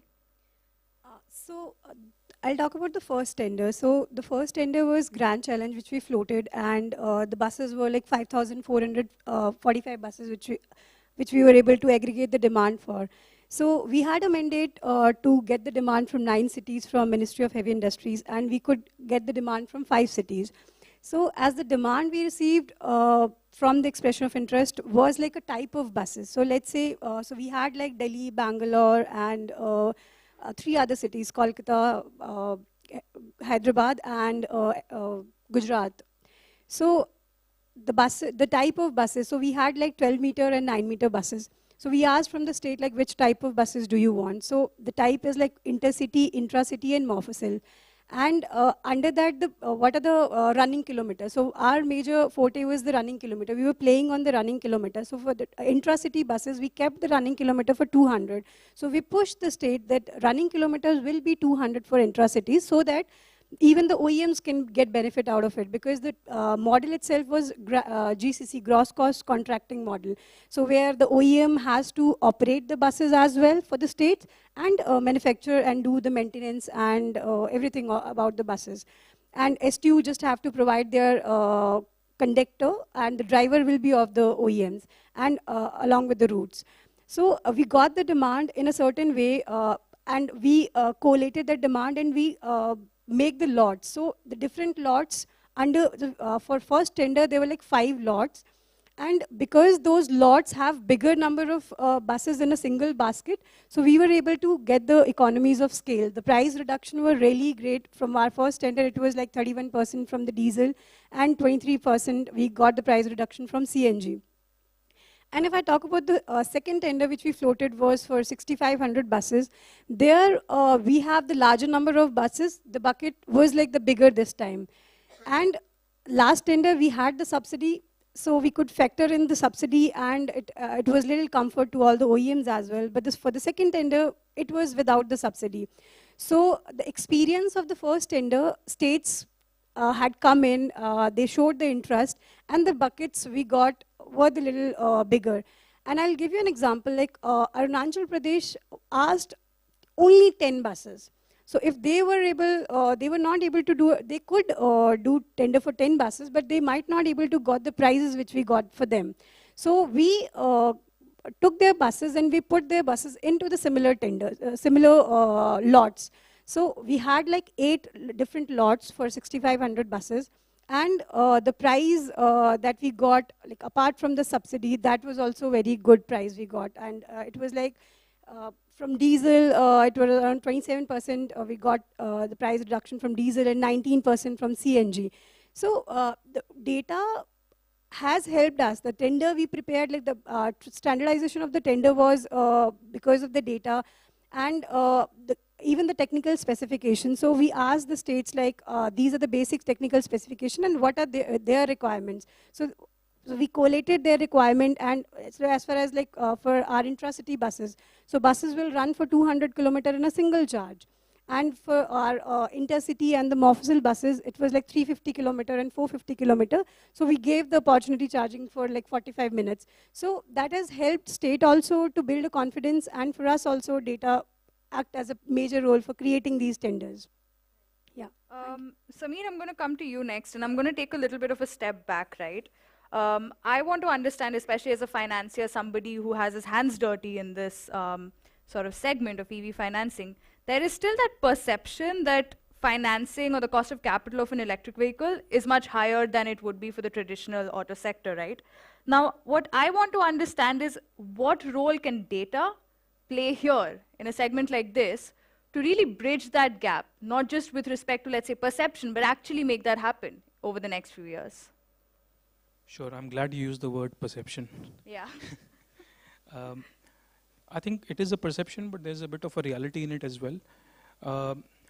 When we look at interest rates for financing electric vehicles, first it's very important to do a like-for-like comparison.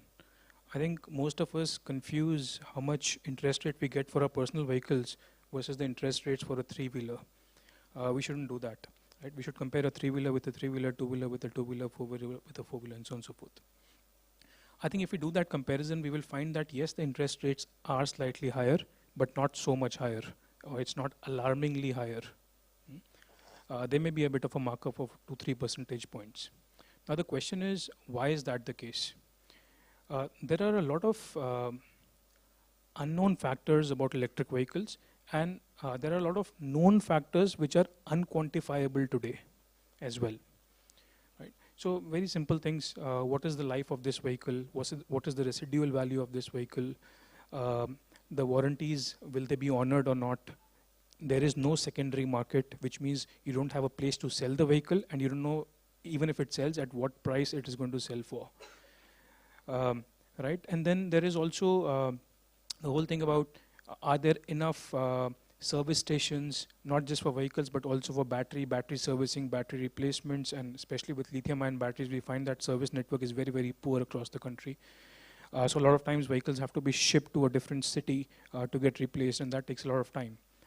And that obviously means a lot of loss of income, but also loss of credibility, loss of trust in electric vehicles, and so on and so forth. Right. So yes, there are quite a few unknown, unquantifiable elements, and then therefore those elements have to be priced for. Now, obviously, what is the correct price? One doesn't know. One will find that out after a few years once sufficient data has been looked at to make that decision. And based on that, we'll have the right kind of pricing for the market. It could be higher, it could be lower, wherever it naturally comes. Now, as I was saying earlier, ultimately right now the stage is to generate a lot of data and start looking at all the data that's available in different shapes and forms. So I'll give you some examples. Secondary market. There is no secondary market, or at least there's the view that there is no secondary market. And when we look at, especially in the e-rickshaw segment, it's spread across so many states and small towns. Where do you create that secondary market? What we did is we said to all the dealers, look, there is no secondary market, let's co-create a secondary market.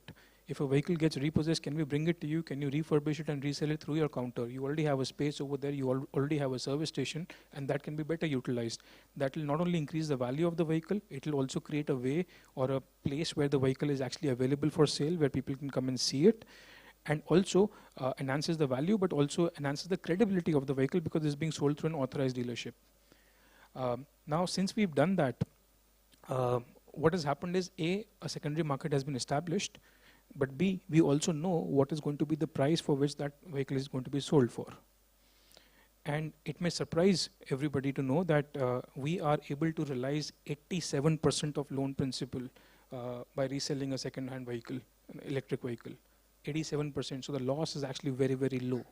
And that's just 3-4 years of history that we have. Right? So again, now this data actually gives a lot of confidence to a future lender coming in saying, okay, I can actually sell this vehicle for so much, and we can create the secondary market.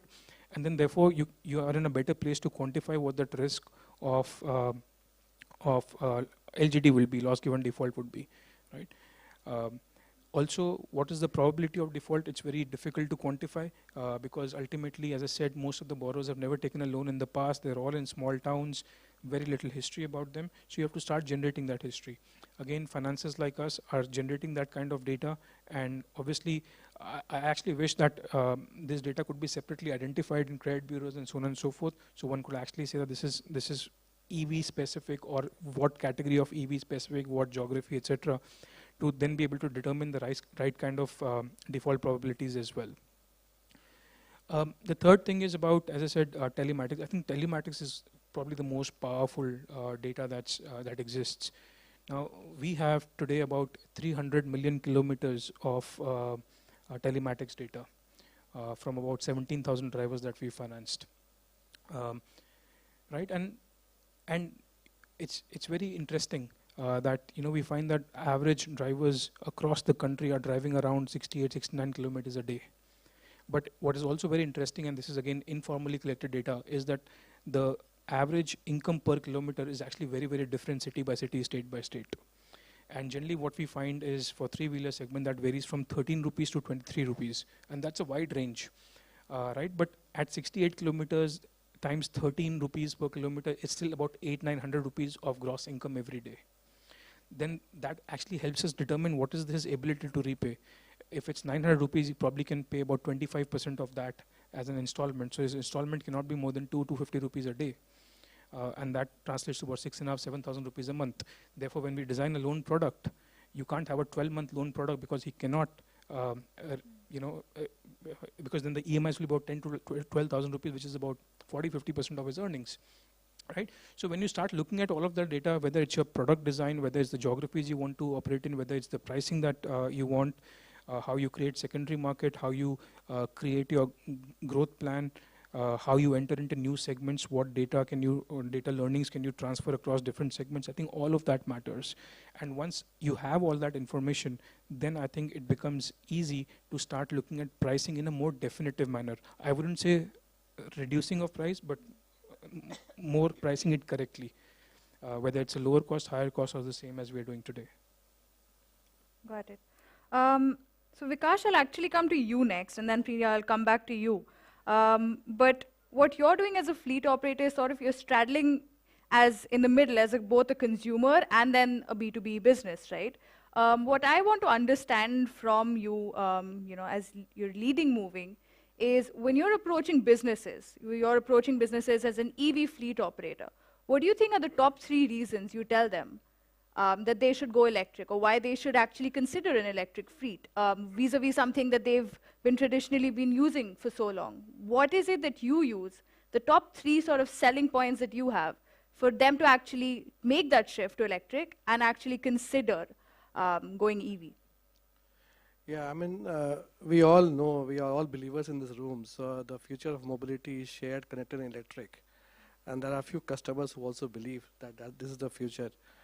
The thing that they have to understand is whether they want to be Nokia and the Kodak moment, that they will wait for future to happen and let others follow, lead it, or they want to be part of the future. So most of the leading companies we interact with, the likes of Amazon, DHL, FedEx, they are very progressive in terms of thinking towards sustainability, and everyone has that carbon footprint reduction as one of the ESG goals. So that's the one factor everyone is trying to help in terms of reducing the cost. Second is the cost factor. To run an electric vehicle is 80% cheaper when it comes to three-wheeler. That's the play we want to take. And if a driver is able to save more money, and even customers, so if I look at running the electric vehicle operations, there's a money left on the table because there's a 80% reduction in the COPEX cost. Now the money on the table has to be distributed between the driver and the customer, and a part of it to a fleet operator like us as well. So that system level savings will also help the customer level savings. But that is not the first thing they should target, because the moment you start doing when you have a mixed fleet of a diesel fleet and the EV fleet, and you say, okay, EV has to be cheaper per order or per day, the tendency of the driver is to move towards diesel, because that's how you are doing the incentive misalignment. So our feedback to customer is, eventually, in a long-term play, you will get the system level benefits of cost reduction. But right now, when you have a mixed fleet, go at the same power at the diesel level, and eventually when it becomes 100% EV, then the system level benefits can be transferred to you. And third, if the future, what we say is that this sector has to be more organized. What is happening now in India is that 85% of the ownership lies with people who have individual like one vehicle or less than 5 vehicles or less than 10 vehicles. Now 85% of the fleet operators belong to this segment, where their capability to understand the change that's happening in terms of energy transition, change in the electric mobility and the concept of renewables, it's very difficult for them to understand. And if a customer only forces their small fleet operators to go electric just by talking go electric, doesn't happen go electric. And that's why players like us come up with a lot of thought leadership in the sector, a lot of understanding of the electric vehicle ecosystem, and take a comprehensive approach to help not only the customer move towards electric, but also those individual driver and the individual fleet operator to access via our platform the access to demand, access to financing, access to charging, and access to maintenance, so that we provide a one-stop solution not only from the customer perspective, but also from the individual driver perspective. And then only we feel this whole EV adoption will happen when those 85% will start buying electric and start operating electric and start making money by running electric. So that's the customer interaction that we had. If you allow me, I want to respond to Samir, that the financing thing. Please, yeah. Financing is indeed a big challenge in the sector. When we started, the interest rate that I heard was about 25%, 30% is beyond imagination. For the individual drivers to afford a 25%, 30% interest rate, anyway, there's an upfront cost of the vehicle. Then you, on top of that, you combine with the high interest rate. And it becomes slightly unaffordable for the individual drivers, because they see the upfront EMI cost that will happen for the individual drivers. What we did as experiment on the data side, we partnered with J&K Bank, and without giving any first loss default guarantee, we said we will share the data of drivers who has with us for last 6 months. We know their driving pattern, we know their driving behavior, we know how many kilometers they can run and how many shifts they can do. So we'll only give you shortlisted drivers. Number two, we also told them that you only finance these 3 OEMs, which we recommended, because those OEMs we have deployed about hundreds of vehicles in multiple cities, in multiple conditions, and those vehicles have performed well. So you only finance these vehicles based on the data that we have on the vehicle side. Third, we said this 3-year financing who has told that it has to be 3-year financing? Why can't it be 4-year? Why can't it be 5-year? The way FAME 2 was designed, that the minimum 3 years has to be there, but the minimum cannot be equal to maximum. So we have changed the tenure of the financing from 3-year to 5-year, with a backing from the OEM that warranty terms and condition will be extended from 3 years to 5 years. And basis that, the EMI has reduced from 12,000 rupees to 8,000 rupees by changing the LTV, by changing the tenure, and by reducing the interest rate from 25% to 11.5%. 50% reduction we were able to do for our drivers, and there's a super hit program. We already have 100 people enrolled in the program, and we feel this kind of data sharing collaboration with OEM and the financier will eventually help reduce the system risk and will reduce the system level investment. Got it. I actually want to follow up with something you mentioned, a little bit earlier is, of course, there is that challenge of also convincing the individual buyer to go electric. And this is something that you're doing at Moving, because you are, these are the sort of people that would buy one vehicle, and how do you convince them to buy an EV at that stage? What is it, again, how is it that you convince them? How can you really drive that electric, that EV transition right down to the last EV buyer, to the individual who earns his bread and butter, his or her bread and butter off it? How do you at that point, how do you drive it down to that scale really? So we have a whole DCO program, Chalak Se Mala program under Moving, where we engage with the drivers and who have spent about 3-4 months with us, and tell them the value proposition that we are going to offer when they become an owner of the electric vehicle. First, we give them the assured demand. So if they run the vehicle on our platform for 26 days, they get a minimum assured income. Number two, we will give them the access to charging infra through us or through our partner network. Third, we'll give them the affordable financing through our banking partners. So this gives them the confidence that, okay, if they buy the vehicle, they can earn and they can charge and they can pay the EMI. Now, I'll give you an example of Humayu Aman. He was one driver in North Delhi. He bought first vehicle, and with a down payment of 40,000 rupees. In 2 months, he came back and he bought 2 more vehicles. And then he started giving to other drivers. And then he took our vehicles on lease, 5 more vehicles. So that entrepreneurial spirit, which Amitabh Khan sir was talking about, is not only with the people in the room here, but also on the driver who are working with us, or anyone else. So that entrepreneurial spirit is there with the driver. I think if we are able to give a platform where they can have access to demand, access to charging, access to financing, and they anywhere run the vehicle, so they have tested the vehicle for 6 months, so they believe in the vehicle is there, and they only give us feedback, this vehicle we want to buy, because this is reliable, this is a good performer, and that's why we want to buy this vehicle. So I think if you provide a platform, I think that one driver can become an owner and eventually a fleet operator, and that's the journey we want to experience all the driver through our platform. Got it. So Priya, I'm going to come to you next, and what's very unique about Chalo, of course, is that you're not just involved in e-mobility, but as a ticketing app, as a bus ticketing app, you have access to data across, right? Not just e-buses, but also traditional buses. So I want to understand a little bit, as somebody who knows about this sector very deeply, what is the difference that you see there?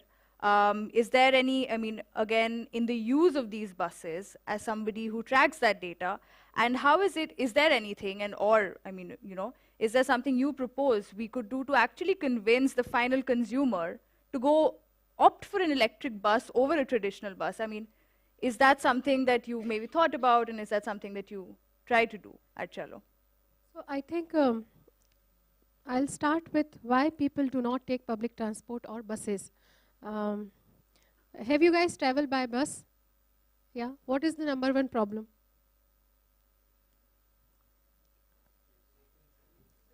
Space comes later. Waiting time. Okay. Do you know where your bus is? Number one problem, we don't take buses because we don't know where the bus is and when it will come.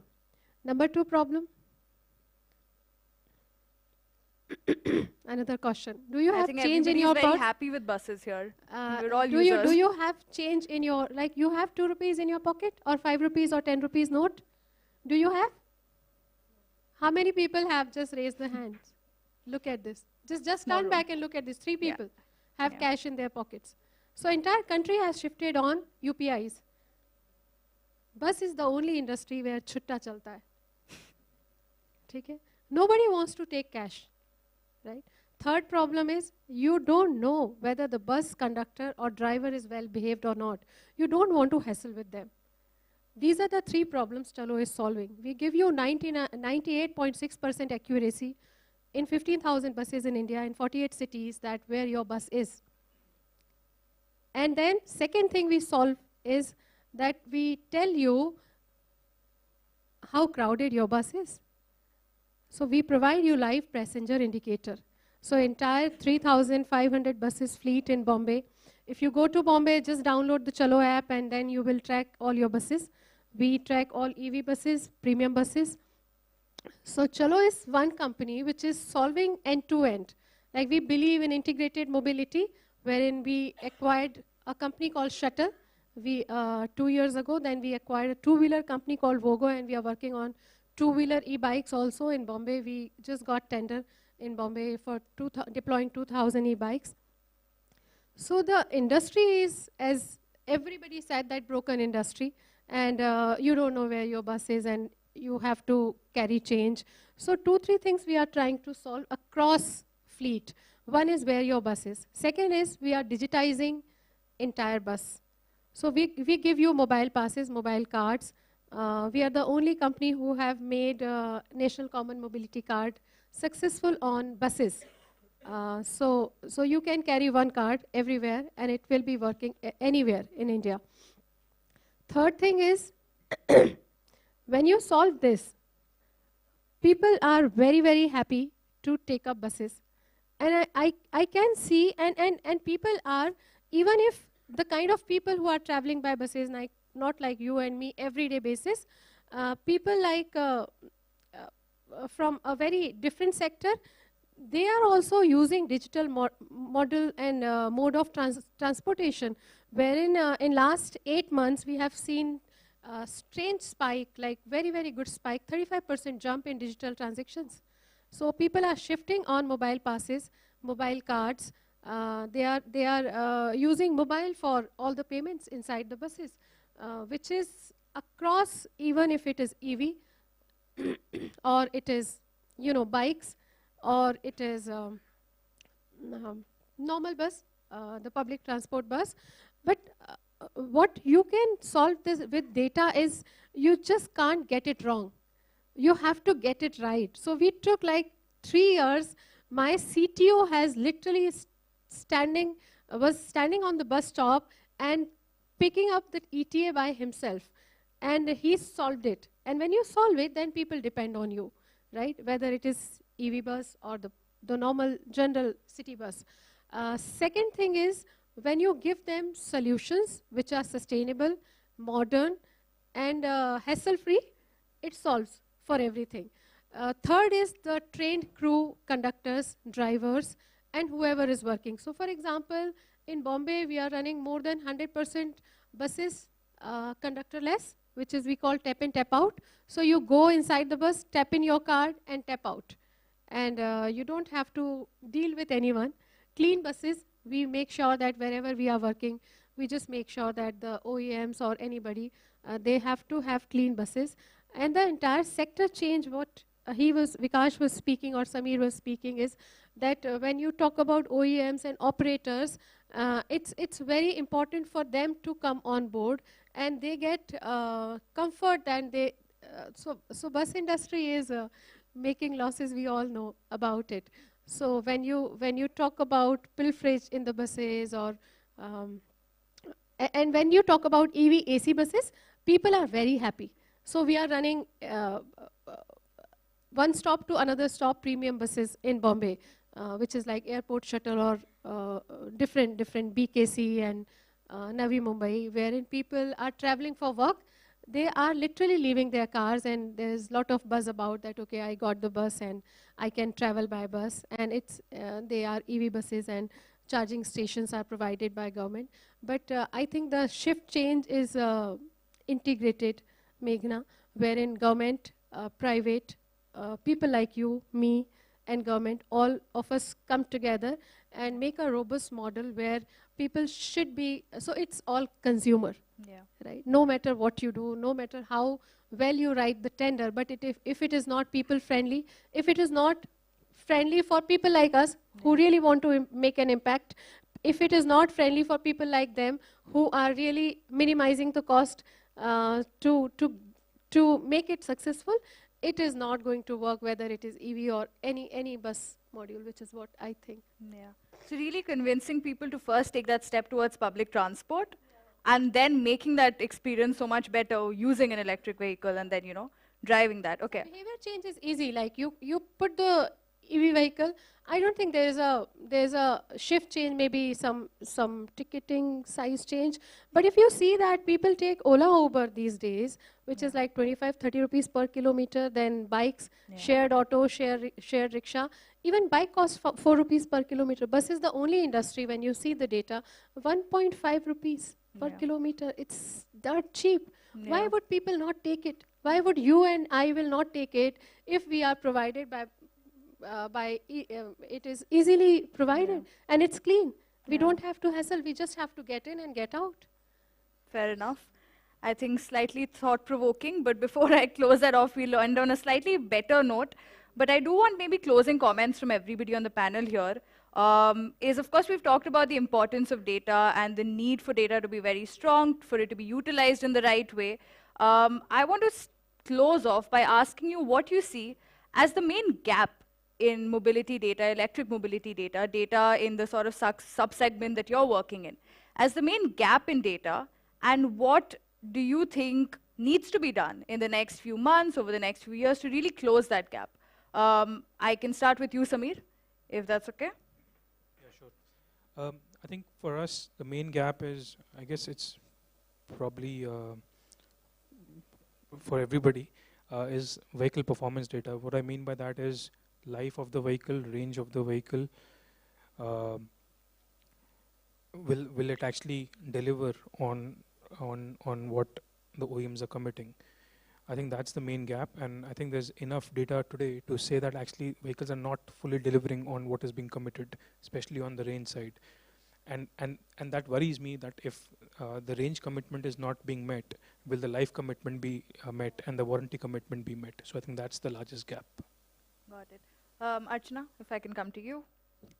So I'll again stick to the tender. So all our buses are coming with like ITMS solutions. So what I feel is the gap is if we do not use those data correctly. So as you, ma'am, mentioned that it's an integrated sector. So public, private, and everybody, it's an integrated sector. So like what if the buses are producing the data, and if that data is not correctly utilized by the STU? So that's the gap, what I feel. So if we have the data, we should use it efficiently. And also the authenticity of the data. So whatever the data we are getting, is it authentic? So if our buses are saying that they're running for 200 kilometers in a single charge, what if those buses are not running? So that performance monitoring and everything, so we have to bridge that gap. Got it. Thank you. Priya, I'll come to you next. I'll repeat the same thing, that everybody has data. All four of us have data, but we are meeting first time. And I am yet to meet Government of India. I met Mr. Gadkari 2 years ago when he called me, and he was asking me to solve Nagpur. After that, I didn't get chance to meet him because there is already ongoing tender. But just look at all of us, right? All of us have data, lot of data. CEEW has lot of data, huge data. They can help me solve my ESG problem. Right? I haven't spoken to them. And somebody reached out to me 6 months ago, and we haven't done anything about it. So I think this is the major problem, that we all are expert in our domain, but we are not meeting at the same table, and we are not solving it as an Indian problem or a country's problem. We are solving it like I'm solving bus, right? You have no clue what I'm solving. You have not even heard about Chalo, I'm sure. Right? Nobody knows Chalo. When I pitch the candidate, out of 10 candidates, 8 people say, oh, we don't know about Chalo. And then they get amazed, oh, you are doing this. I'm not aware about him. I know about CESL, of course, everybody know, and Mahua ma'am, everybody know her. But this is the problem, Meghna, that we are not sitting on the same table who have lot of authentic data, right? Yeah. And we are not utilizing it for the country's benefit and people's benefit. More than country, it's people's benefit and environment, second thing. So I think we should do that, lot of policy level meeting, and everybody should be on same table, that this is how I bring, and let's see. So it's more of a, we are seeing as a marketing issue, but it's a design issue. It's a design problem. And we can solve it with design, not the, just talking about, everything is talking about it on Twitter, that how well I am doing. But without him, I am nothing, and without her, I am nothing. This we are not figuring out so far. Got it. And we'll close with you, Vikash. The way data hierarchy works is that you need to generate data, you need to slice and dice it to generate insights, and that should help in terms of decision making. I think the problem is at the fundamental level, and I agree with Priya that people think and stakeholders think, including us, that data is oil, and more that data you have, more money you have.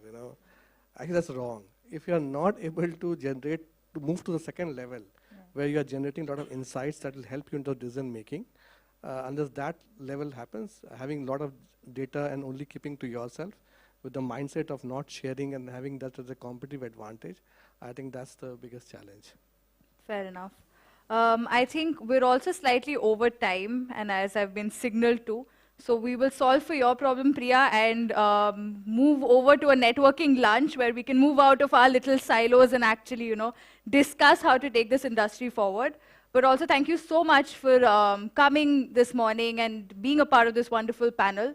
And maybe I think we can step up for a photo op and then head straight for lunch. Yeah.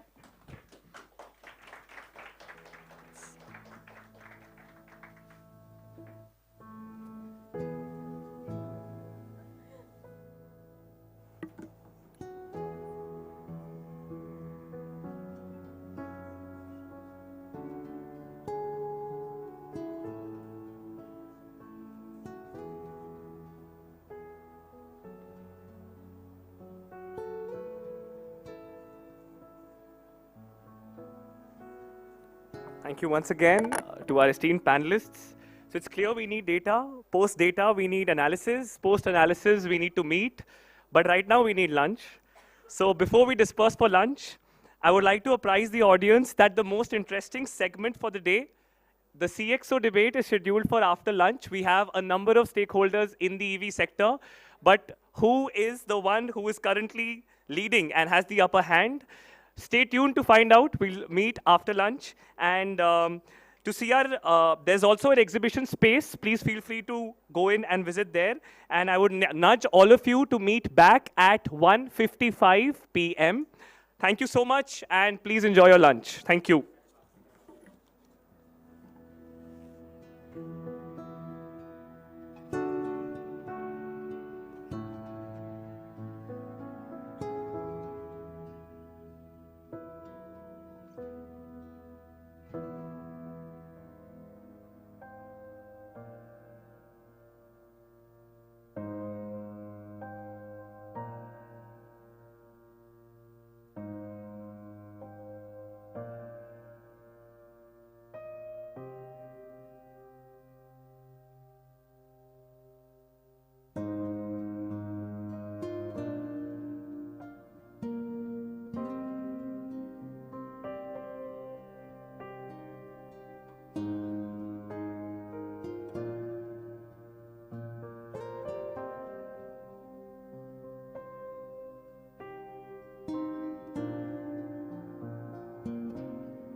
Hope you've had a good lunch.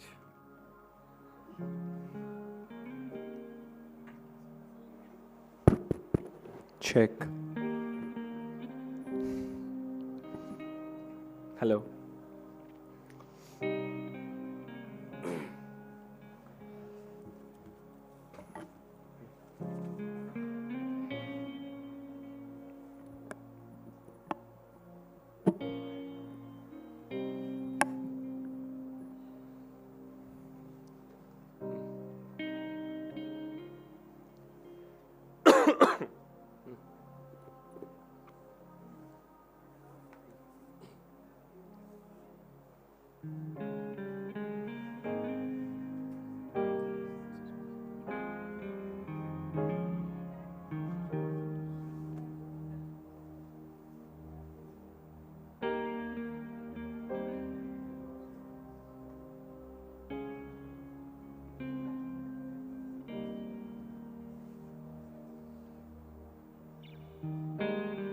Three, four, 1, 2, 3, 4, 1, 2, 3, 4.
Thank you once again, everyone, for being such a punctual audience.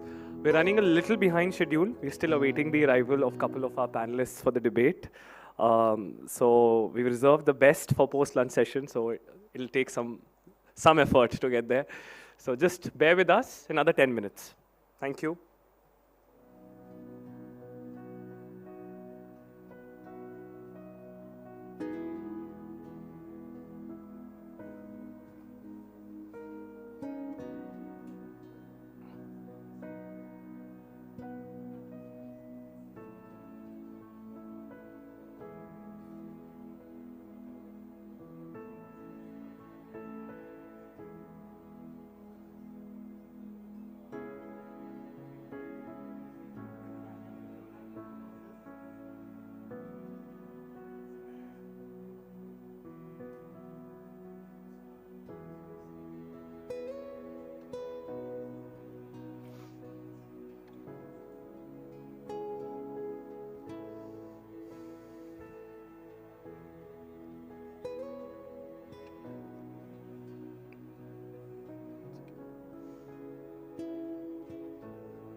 Imagine knowing your customers like back of your hand. Imagine the power of money that I have, and imagine the R&D efforts I have put in for so many decades over and over again, understanding the very soil and pitch of the customers as well as my country. Imagine the network I have, all pervasive, built over years, which is so dedicated to me, now around 3,000, supporting 30,000 members of the family. Imagine the colossal, sheer strength I have of numbers, of resources, of infrastructure, of capacity, of legacy, of knowing my brand all pervasively in the minds of Indian customer, right to the deepest village of India. Think about it. Will it go waste?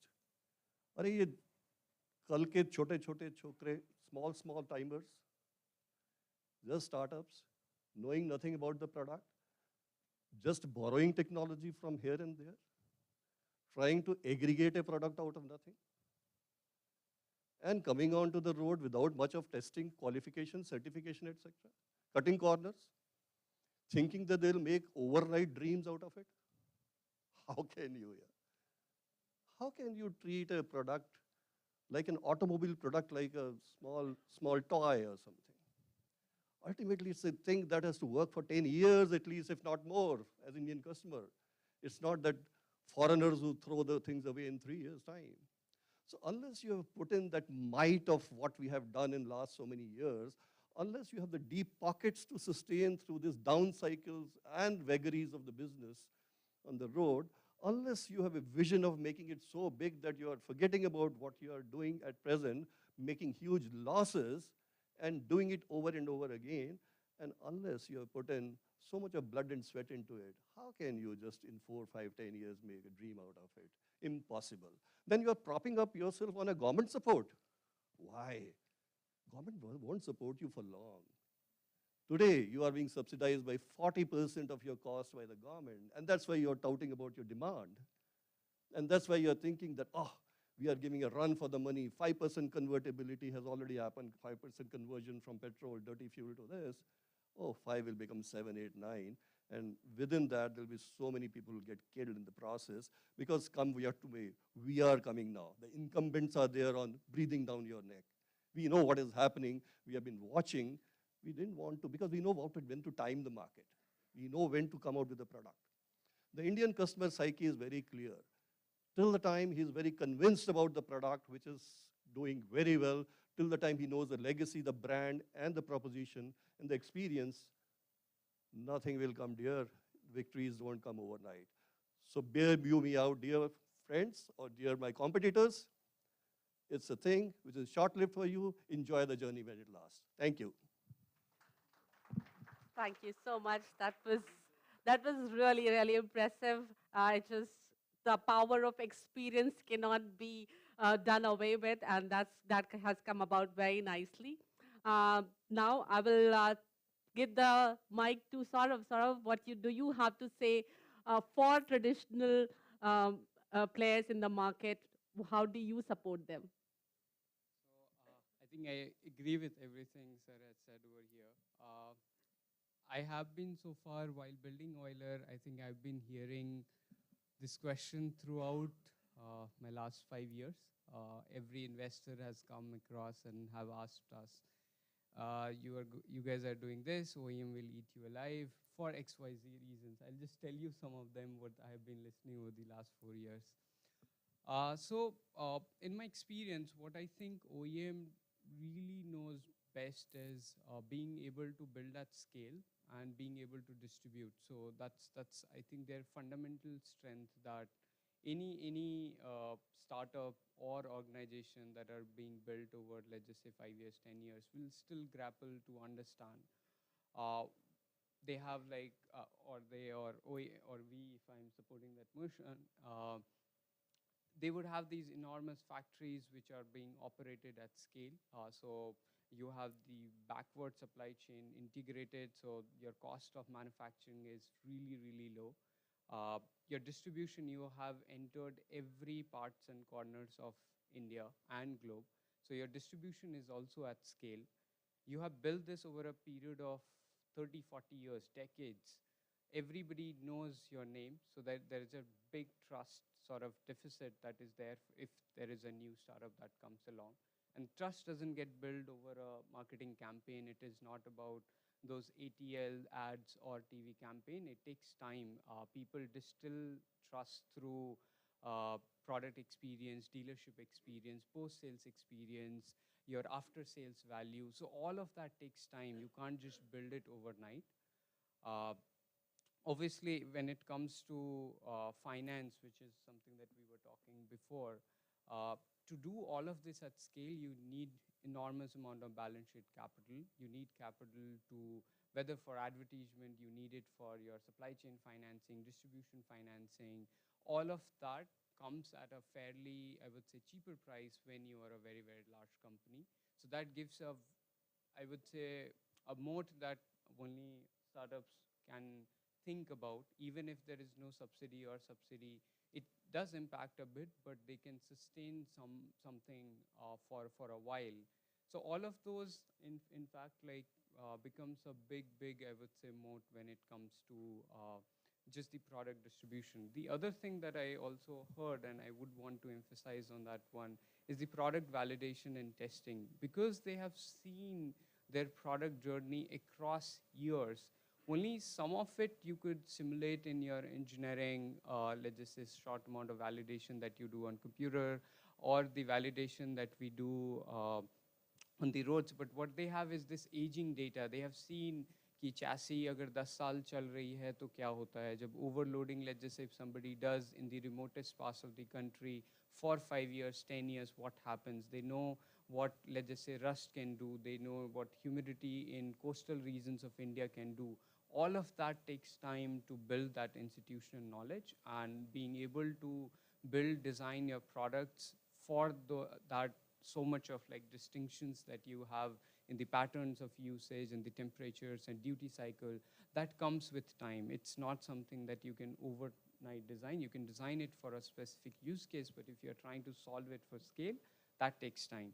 So in short, like it's the humongous, like, you know, the scale in terms of your product building, distribution, supply chain, manufacturing, sales, post-sales, service, all of that is, it creates a big moat, and you put all of that with capital behind. So that's why I think they will succeed. Definitely. So trust and the data that they accumulate over so many years, that puts them in good stead. Kaushik, what's your view? How do you think the traditional manufacturers have an upper hand, and they're set to succeed in the new EV market? So firstly, compliment Sohinder and Saurabh for some great points. I think like to start off with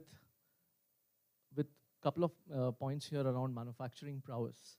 So I'm sure some of you have heard of Wright's Law, which is with more, you know, doubling of production, there's a significant drop in, you know, unit costs of production. So clearly, the capacity today, broadly talking in terms of the industry, is about 20 to 25 million units of installed capacity in that range. So clearly, we're going to leverage the manufacturing base and come out with robust and durable products. Today, the EV market is challenged primarily because the products are not as durable as they are in the ICE category. And that's leading to erosion in customer confidence. Let's understand that unlike in a proven product where gasoline and diesel go into an ICE vehicle, and I've spent a significant number of years at Shell, so I can say that when a fuel is tested in an engine, it goes through multiple life cycle, tests and analysis. Battery pack is an unknown, animal, and to have a supply chain and investments in R&D that can quasi-guarantee the performance of a battery pack in a safe manner is absolutely, absolutely fundamental, because here we are talking about human lives. We have seen so many lives which have been lost because of battery fires. So the investments that the incumbent large players will put in to develop battery packs, that can coherently and seamlessly work with the vehicles is cannot be underestimated. That's point number one. Point number two is reliability of supply is a very important point to note. Especially COVID has taught us that during the lockdowns and when ports were shut, the availability of integrated chips, electronics, was absolutely, it was all hell. So we have the leverage with global partners to supply equipments and especially high power electronics that go into the making of an EV, which guarantees reliability of supply, and that translates into after sales service as well, because these are all interlinked. So clearly there is and this requires significant amount of investments, because you are tying up with global semiconductors and chip makers to make on the back of demand, right? So that's the balance sheet power which Saurav also alluded to, right? The third thing is around the customer life cycle. Now, we have millions of customers who have used our products, which basically means that as I weave through the reams of data, I know which parts have higher likelihood of failure and what do I need to do to make sure that I am kind of not making those same mistakes. So whether it is new product design or making sure that my entire PLM cycle is managed well end to end, I'm going to leverage that data to make sure that my products again have minimal wear and tear. In EV, by the way, there are just 40 parts compared to, let's say, 250 parts in an ICE vehicle. So technically, I make more by making sure my margins are going to be much higher.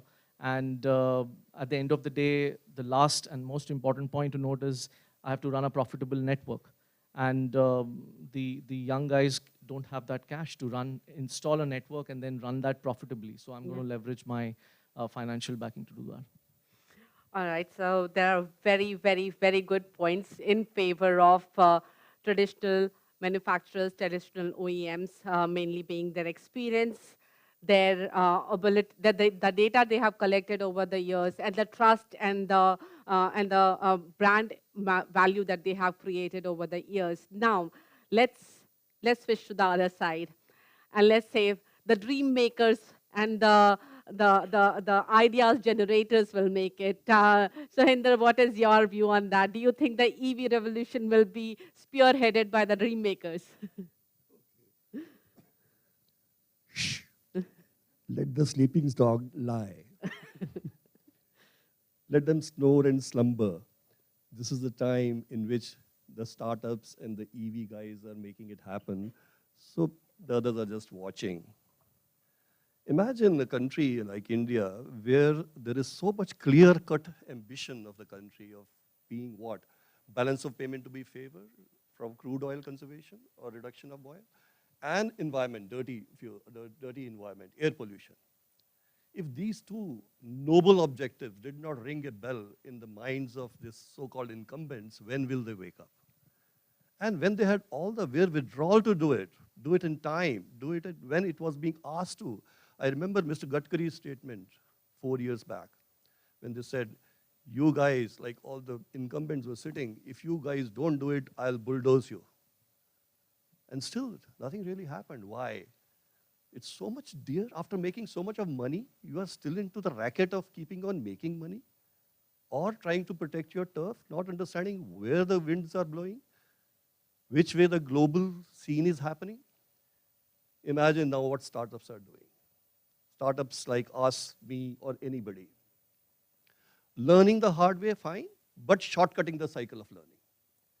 It's basically mechanical versus electrical. Anything which was mechanical took years and years to make, and anything that electronic, electrical switched over like that. And that's what's happening to me. For me, like my friend said, I have 10% of moving parts and all plug and play. I thrive on partnerships. I have wonderful guys who make batteries, who make motors, who make so many other electronic components already in India or going to make.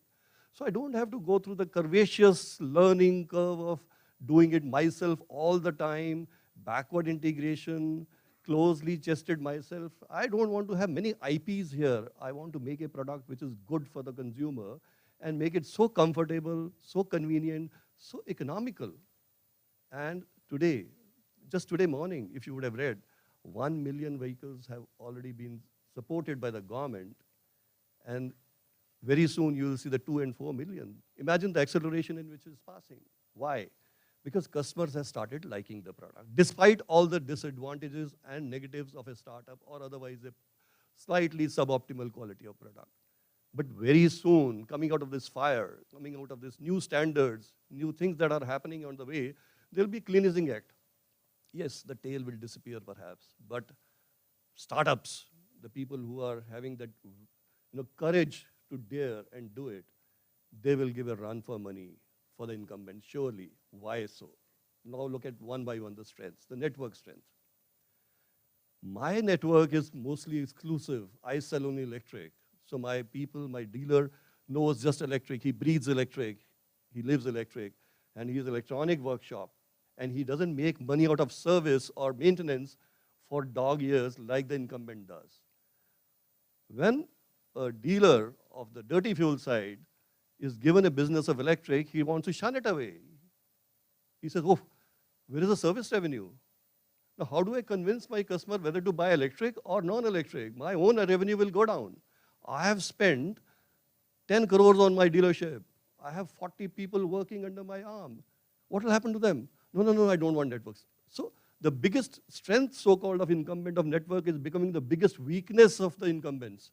And they have to create perhaps something drastically different, a new mindset, or an independent network to be able to handle two types of products which are contradicting each other. Impossible as of now. It will take a lot of time. Second part is their own teams, their own big, colossal force that they have in terms of manpower, sheer manpower of the way they work. It all has to be knifed into two parts. You can't think electric and non-electric in R&D together. All the years you were making valves, chains, camshafts, etc., you can't make electronic software designs, etc. So you have to divide the organization into two parts, not for me. No legacies here. So point 1, 2, 3, 4. I don't have a baggage. I can dare and dream and do it much faster. My product itself means it can shortcut all the possible learning curves as far as product development is concerned because of partnerships and my own quick R&D on electronics. I have 1 million satisfied or more or less satisfied customer base, which is earn every day saving a liter of petrol a day, which means his vehicle is becoming free in 2 years' time. And that's what's an exponential growth. My government is with me. Imagine when the government is with you, the force that you have as startups, from a startup culture as well as EV culture is so great here. And that is the force which is carrying me forth. Before these guys wake up, I would have done 2 million and then nobody would need even a subsidy after that. Surely. All right. So this is your time's up, so I will have to, I know you're talking about it very passionately because you're now on that side. Saurabh, what's your view? Of course, you're also again on the same side. So remember the time. Definitely. So when I fundamentally think about why startups will win, and this is also one of my own bet while building at Euler, we fundamentally believed in this thing that there would be companies that will get built out of the traditional automotive supply chain who would eventually be in one of the top leaderboards. This might 1, 2, 3 different numbers, those doesn't matter. But at the bottom of it, you will need companies from outside to think. And the reason why we believed in that was, when you think about the entire automotive market and all the network and the ecosystem, everything, all of that revolves around certain gross margins that you're making. So it's at the fundamental level, it's a gross margin business. When you think about that, basically there is X amount that you take in your bill of material, then you make that, then you build the product and you sell it. And there are some costs involved across the value chain. When we started looking at the electric vehicle, majority of your bill of materials or the majority of your cost of the vehicle is in battery and electronics. And that was something that was fundamentally absent in the entire supply chain, people, talent, wherever you think there has been over the last, in fact, even 5 years back when we started, there was no lithium ion battery pack manufacturer in India that was doing it for automotive and that has worked in India. I mean, all we could get best was on lithium ion battery pack for stationary usage or in storage usage. There was no, and this battery pack is 50% of your vehicle cost. If you don't have that 50% of cost being built in India, how will you make any of your business model viable?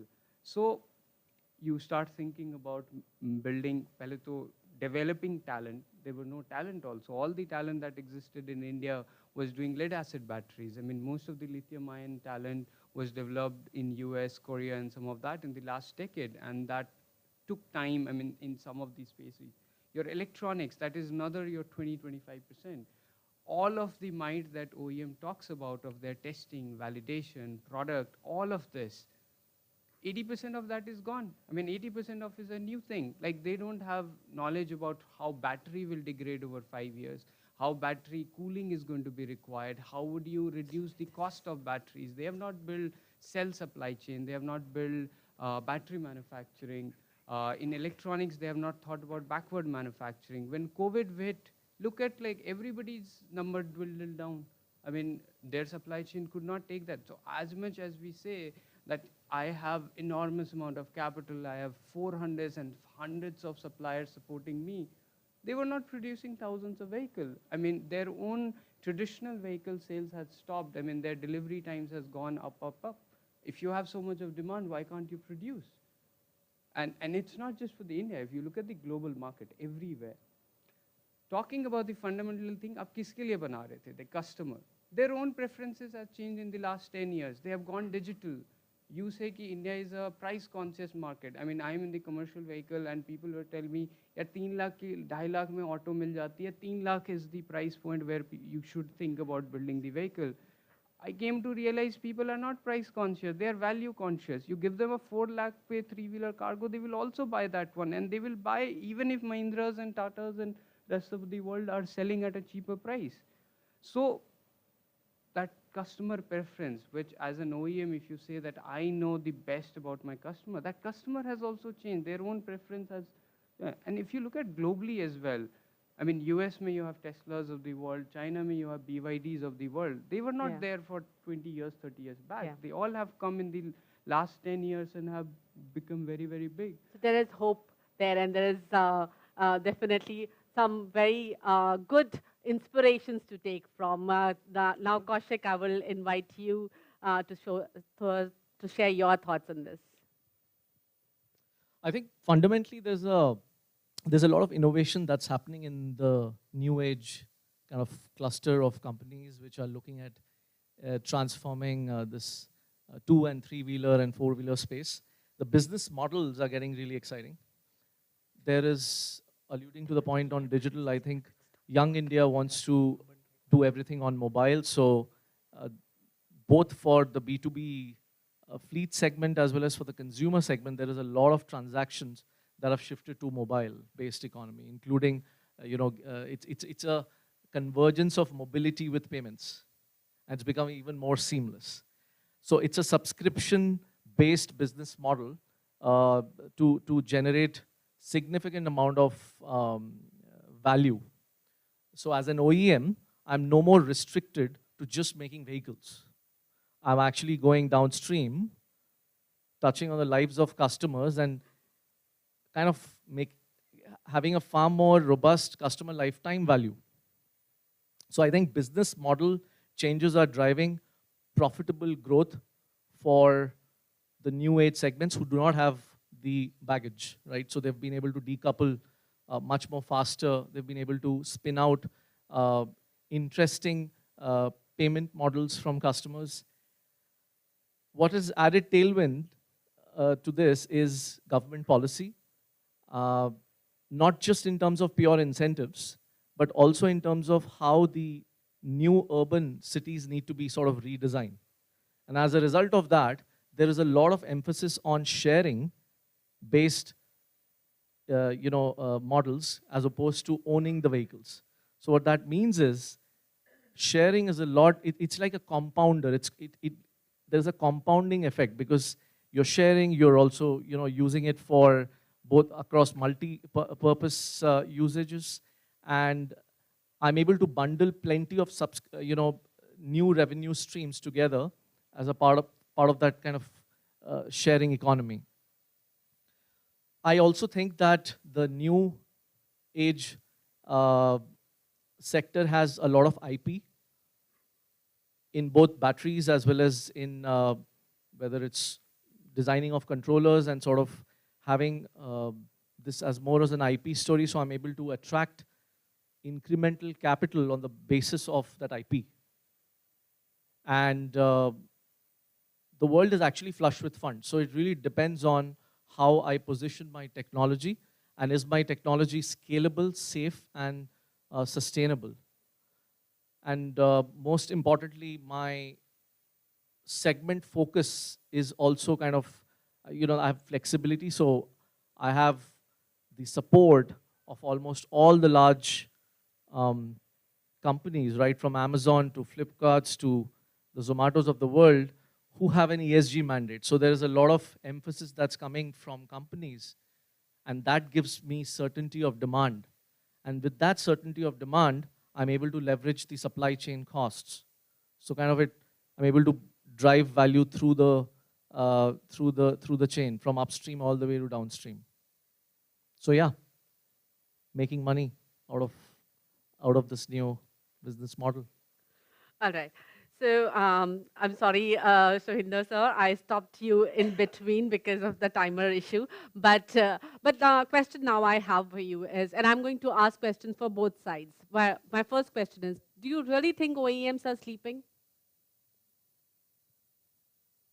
They were till lately, and once they've seen in the last 2 years exponential growth, suddenly something has struck them out of blue, and they have started realizing that they may not miss the boat, and they are now accelerating.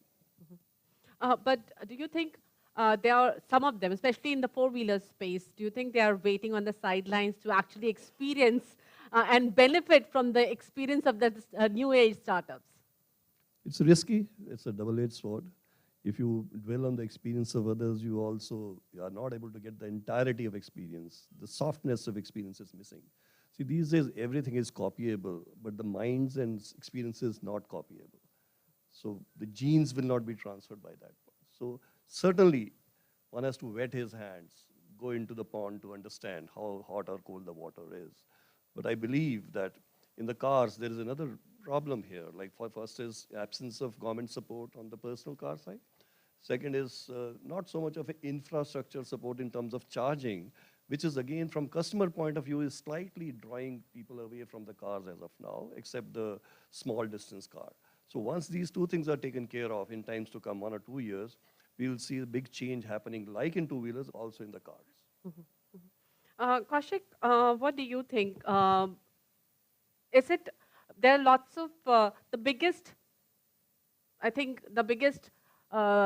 that is in people's mind when it comes to new age EV manufacturers is the fact that some of them have failed. Do you think it's okay to fail, and the industry, the new age EV industry will grow past it? Or do you think the damage will be severe and can impact the demand itself? So fundamentally, failure is absolutely important, right? Unless you fail, you'll never know. But I think it depends on what are the fail points. Failure on safety is non-negotiable. So you can fail on certain business models or certain areas within the value chain, but if it comes to the critical aspect of an EV, which is the battery pack, and this has been our advocacy efforts with the government as well, which is that there is no price to human life. So if whatever is required to up-level the standards on safety has to be done, because if that's not done, then it will have a huge impact on the customer confidence.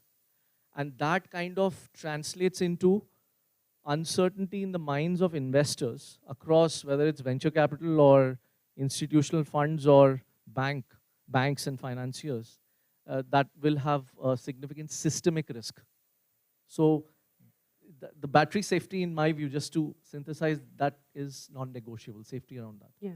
And around that, except battery pack, if there are some other points to kind of fail and tweak and pivot, I think being agile and learning from the mistakes and making those changes is what is going to differentiate the, the winner versus also run. Saurabh, what's your view on that? Do you think every failure impacts the demand, or you think right now the demand is flexible enough for the failures to be taken in stride?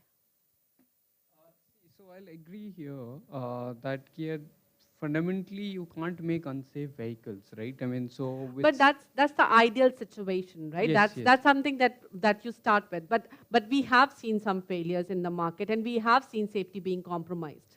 Yeah, so what I meant by that is when you're designing the vehicle, you cannot, so let's just say आपका rear view mirror है, कल को lose हो गया, कुछ गिर गया, आपका headlamp का शीशा था, टूट गया.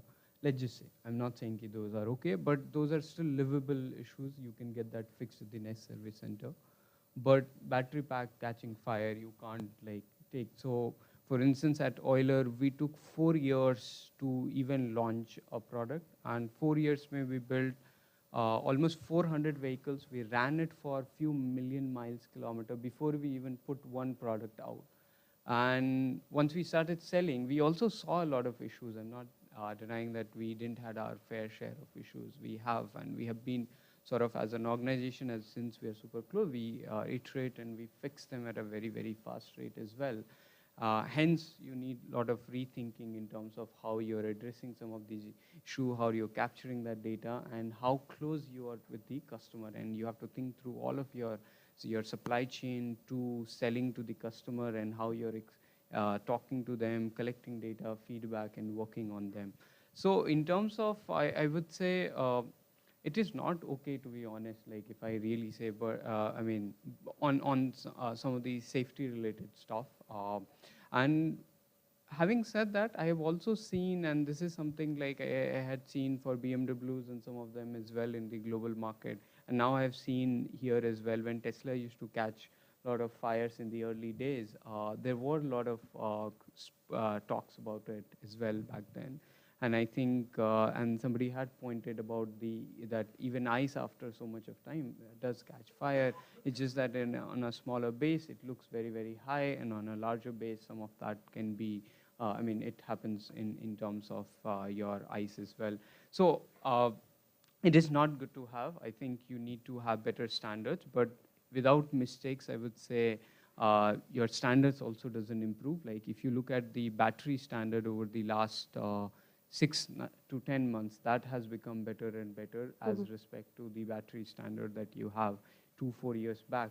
So you need some of those mistakes. I wouldn't, I mean, to learn, like everybody also need to learn to be aware. If you don't have, let's just say, some of these issues, how would customer know how to differentiate between a company that is investing so much of R&Ds into building better batteries, better electronics, better product, versus somebody who is not? Like, what are some of the challenges that they need to be thoughtful about? So everybody becomes like aware of the what they are buying and selling into because some of these issues. However, they are unfortunate, and every step should be taken in terms of like from brand. Like for us, like it was making sure our brakes, our suspensions are like the most critical, like entire 80% of capital used to go there, even if like we couldn't afford like a very big factories and some of that to work with. Okay, yes, definitely safety should not be compromised, and research plays a very important role. Shohinder, I have a question to you, and that is, auto sector, be it EV or be it traditional ICE manufacturing, is actually manufacturing of a product. And there, the ICE manufacturers have an upper hand. They know which nut bolt works, which machine works. Suppose there is a big machine, the factory manufacturer. They take a call, they want to have an appointment. It will be easier for them to get an appointment than it is for somebody who starts now. So how do the new age manufacturers, the new age players in EV business handle that? How do they get the same kind of information, data, and work with that? What is it that is key for a new age player to become successful? Well, to an extent, scale is an advantage for incumbents or otherwise. But on the other hand, uh, if you see people who are entering EV as OEMs and the supply chain behind that, they're quite a bit different. And the guys who are entering as component suppliers want to make it big along with EV OEMs. So they are stretching themselves out because there are new technologies again, like electronic, battery, and so many things. They're learning also along with. So they're willing to go step in step with us as OEMs to make sure that all the demands, whether reasonable or unreasonable, are met to a certain extent. And not like, I remember in my days, the bureaucratic nature of my captive ancillaries also. Once I get used to an idea of a scale, they'll stay at that. It's just every day the same rolling of the same wagon. So that's very different here. This is full of energy, this is full of vigor, full of might of doing something new and willingness to do that. So that itself puts an accelerated path towards learning, towards any advantages, disadvantages that come your way, they are evened out. Saurabh, what's your view? What do you think is key to being successful for a new age manufacturer, EV manufacturer? See, okay, so recently, I'll just give you an example. So last year, we have spent the entire year setting up this 12-acre plant, and we wanted to do this 1,400 vehicle in a shift sort of a production. It was a big deal for us to be able to think through that and be able to see that journey. But while we built that, part of our people that we got was from the OEM, large-scale OEM, who had this traditional knowledge of building at scale, and we could leverage a lot of that. But what I think, what challenge that came that we could not anticipate, even after working for 4 years in this domain and day in and day night, just thinking about this problem, was when you're thinking about building some of the things that are changed at scale. So your batteries and electronics and all of that, when you're thinking about because that is getting into your vehicles and that needs to be built at scale as your chassis and everything is getting built. So knowledge about building your chassis and painting and attaching lights, all of that has been readily available. So your manpower, how do you train that manpower? Where do you hire that from? And once something comes out, how do you check for quality? All of that was readily available. The moment you come to the other side, which is the battery pack and the electronics and everything, when you think about how do you get the manpower to who could build this, how would you get this manpower and how do you train them? How do you validate them? I mean, earlier in a regular vehicle, the amount of electronics that was there and the coded electronics like software running in the vehicle was very less. There was 1 or 2 VCUs that would control the entire vehicle. Today we have like in our electric vehicle around 6 to 7 electronics component. I mean, it's not just, you can check let's just say a sheet metal component by looking what's the length, okay, kahin scratch nahi hai, ye nahi hai, and there are tick, right? But when you have electronics component, thinking about the software, firmware that is running on it and the hardware that is there, and lot of time, because we have been like, putting the vehicle after even, and then on testing and on the ground, you have learned that, okay, customer has faced some of these issues, you have upgraded your software, but that software also has to go to the line so that when the next vehicle is getting rolled out, it is not getting with the previous software. Yeah. When your vehicle is at some warehouse sitting before it goes to the customer, that software also has to be updated. So your entire value chain, part of it, yes, that comes from your OEM knowledge. The other part, you have to think about, you have to learn from these mistakes and like keep on updating that. So that is what I would think that shook us. And we have been working on kind of automating, adding software layers, the entire process of quality checks that needs to happen. So I would say manufacturing in itself is also getting disrupted to some level. The way I see also the processes that are there inside, you build this vehicle, they're going serially and then things are getting attached. That's obviously one way. I think at some point we need to think about, when you think about how batteries are getting attached in the vehicle, how you can do parts of things parallelly, validate them and merge them together. I think there's a lot of innovation that will happen also in reducing the amount of factory space that you need to build out those vehicles. So I really think the next 10 years is going to be spent not just doing these things the traditional way, because a lot of, I mean, your entire fabric had changed. So you basically believe that the whole ecosystem per se is changing, and entirety. that will turn the tide completely. Yes, yes. I mean, the new suppliers, we keep talking to them as well. How do you validate your hardness? How do you think about your own, I mean, components, the way like checks and layers that they have to. Mechanical and part of electrical, all sorted. I think India does very good job at it. I mean, that is very, very robust. But on the electronics and batteries, I think there's a lot to be worked upon. Kaushik, now I have a completely different question, and that is, at 5 to 6% of the market, of the entire auto market, EV space, I think, can be said it's in the toddler stage. So do you think it's the government and it's the policies that need to support the entire EV space? And do you think that in supporting the EV market, the traditional OEMs will tend to benefit a little bit more? So I have a very different view on this. I think the government has done its job and continues to do its job from a demand-centric incentivization policy, FAME 2 and all of that, right? And it's done its job in the sense that at least it's touching 10, 12% penetration in the cities. Now what is needed to be done is a significant thrust on the infrastructure creation if this has to be successful. Because just like for like, there are about 300 million two-wheelers stock, ICE two-wheelers stock today, roughly. They go to about 85,000 gas stations pan-India, right? To just electrify this entire stock, my numbers are in the range of 8 to 10 million DC fast charging units are required pan-India. And about 5 times that number for, AC charging, slow speed. And then I'm not even factoring battery swapping infrastructure. So in dense cities, you need swapping over direct charging because of the lack of real estate and all of that. So infrastructure to allay concerns on range anxiety or give confidence to both B2B fleets or consumers, you got to have an infrastructure that at least is a like-for-like, apple-to-apple comparison to gas-based, transportation.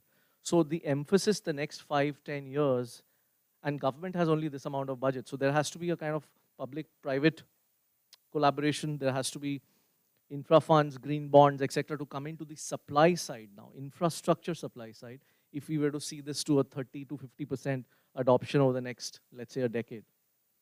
So Hinder, your view on it. Do you think government policies, they are more needed? And do you think traditional OEMs might benefit more from those policies? Because policies are going to be even for everybody. Well, I think we are still at a nurturing stage, and some sort of intervention is surely required. Maybe if non-financial, financial can be a different thing. And second is, how do you raise that much of money for demand generation if it is to be done? So it can be pay the polluter type of principle. But surely it has not yet reached a level where it can take off its own. Because today, like in 3 months' time, the subsidy may go away because it's 1 million over. You will see flatly we go back to where we were, perhaps for many, many months before it comes out again. So it's just too early a stage to create obstacles or otherwise withdraw support here. That's one. As far as incumbents are concerned, certainly the market has reached a level where they can jump in if they wish to with all their might and still make it happen. Now it's a question of they are getting caught into this web. If I do it, will I cannibalize my own product? Will my own business effort get diffused? Will my investments go down? They're always in a flux of doing that. Some of them who have jumped out of it, they are seeing the success also. Perhaps others will jump into it. So it's time for the incumbents also to forget that they will cannibalize. They will one day cannibalize.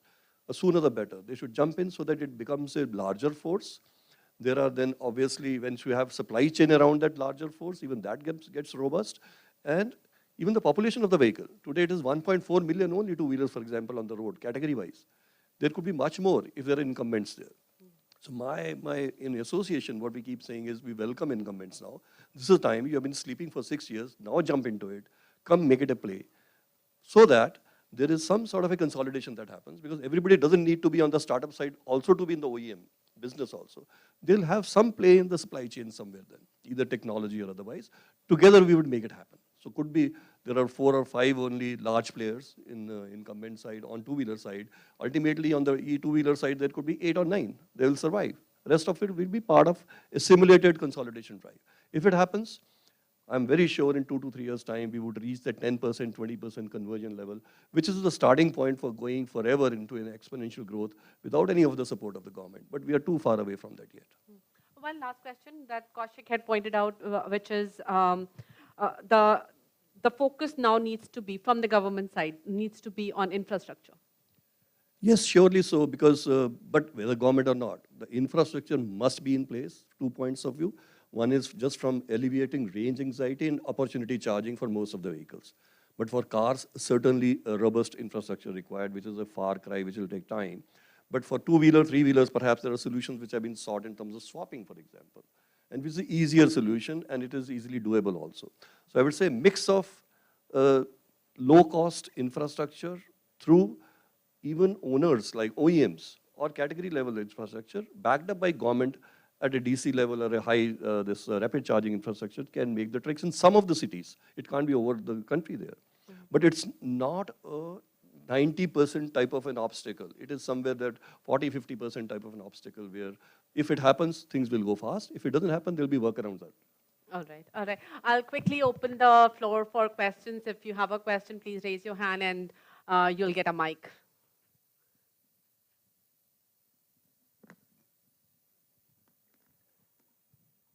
Hi, this is Akshay. I'm an investor at Kotak Infrastructure Fund. And one of the decisions I have to take is to allocate capital to e-mobility. So one school of thought is that once FAME 2 goes away, e-vehicles will be more expensive than normal. And therefore, the high sales growth we are seeing today will peter out. And therefore, this is a temporary euphoria. And eventually, beyond 2025, EVs, except for e-buses, will just remain a marginal player in the mobility space. Any thoughts? So, Hindu, you were saying something about it just now. Partially true and temporarily true, I would say, because in 3 months' time, you'll see the results, market will fall down. But that's not the entire thing on which EV industry is propping up today. The increased acceptability of a product which is costing 1.7 lakhs also is there in very good numbers. The TVS and the Bajaj and the Olas, not the Ola, perhaps they're discounting, others are selling at 1.5. Imagine if the subsidy goes away, these products will become 2.1 lakhs, which is strictly no-no for some time. The products which are costing 80,000 will become 1.2 lakhs. So that's a market shift that will happen. And there'll be, everybody will gravitate towards that for some time. It's little no lack of performance, but good enough. So there's a market shift happening and market size shrinking, but not disappearing. And it will be a temporary blip. Because come what you may, आप 1 liter का ही petrol अगर करते हो, it's 100 rupees a day into 4 years of battery is what? Is 1400 days into 100, 1,40,000 rupees saved just out of the battery fuel, nothing else. Just and no maintenance, hardly any charging cost, convenience, home to home, so much to do, and you're doing something for the environment. Those are the laudable objectives which will make it happen. I'm with you. Yes, 6 months, 9 months, some dip. It will stable at a much better way, robust way, because it will be subsidy agnostic. And that is the time investment will shove in a big way. Because that's the time people will, investor side also believe that, oh, this is a self-sustaining model. It's going to happen. Thank you. Next question, please.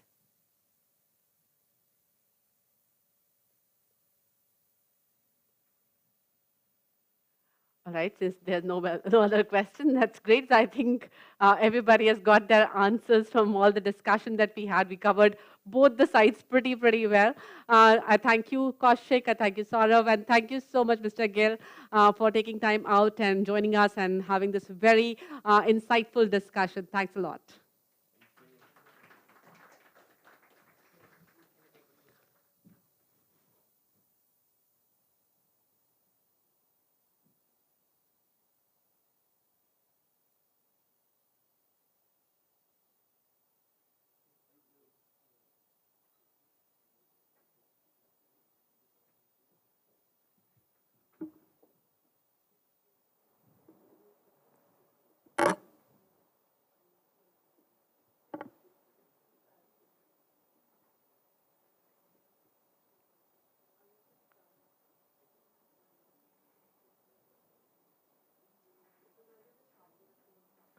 I would like to once again thank our panelists for this very engaging discussion.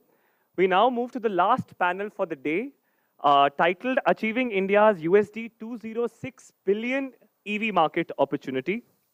India has informally set its eyes on a 30 by 30 vision, which is 30% of the vehicle stock to be electric by 2030. To moderate this discussion, I would like to invite Mr. Vaibhav Pratap Singh, Senior Program Lead, CEEW Center for Energy Finance, on stage.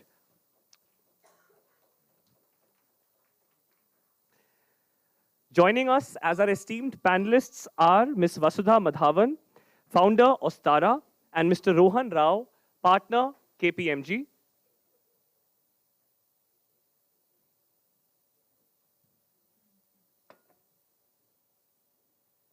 Welcome, ma'am. Welcome, sir.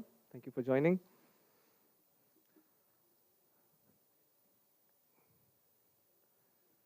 If our panelists are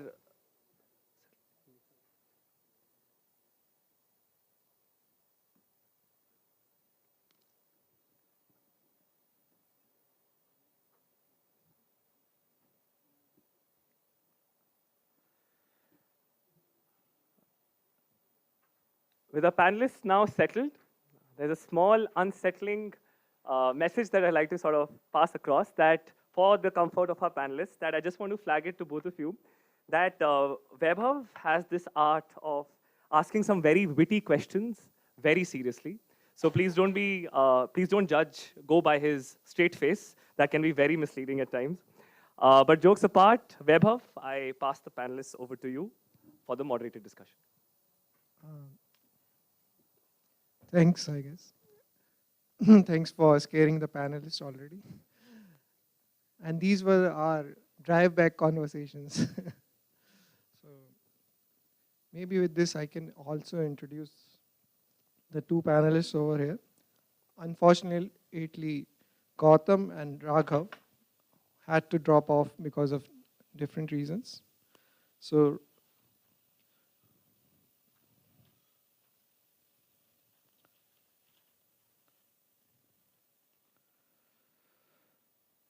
let me start with Vasudha. Vasudha is the founder of Ostara Advisors. She built the first India's electric mobility and sustainability focused investment bank. She has over 20 years of experience in investment banking, and she leads on a lot of M&As in the space.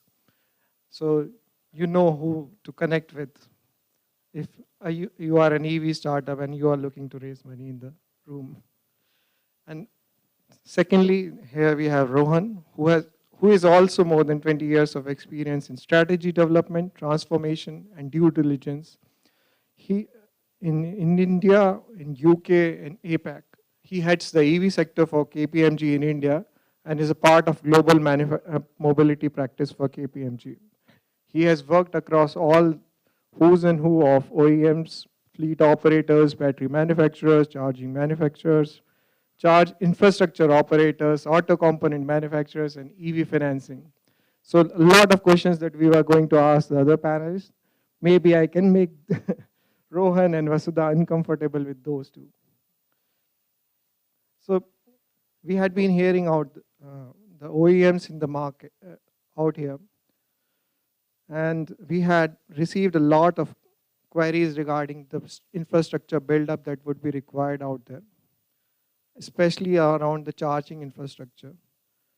And we did an estimate back in 2020 around that, the same number that refers to USD 206 billion numbers. So it's essentially what could be the size of the market of EVs between 2020 and 2030 if all things that the Niti Aayog has envisioned comes up.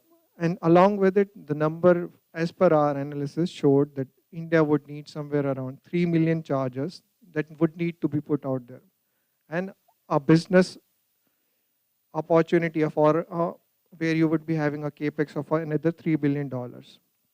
So along with this, if I can ask Vasudha, who has been working on the side of charging as well as a very practitioner in the sector, how she has seen something like what are the various business models that are available coming out, especially in the case of business charging infrastructure.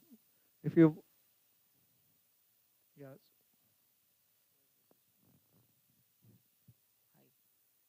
Am I audible? Am I audible? Yeah. Yeah, no, thanks, Vaibhav.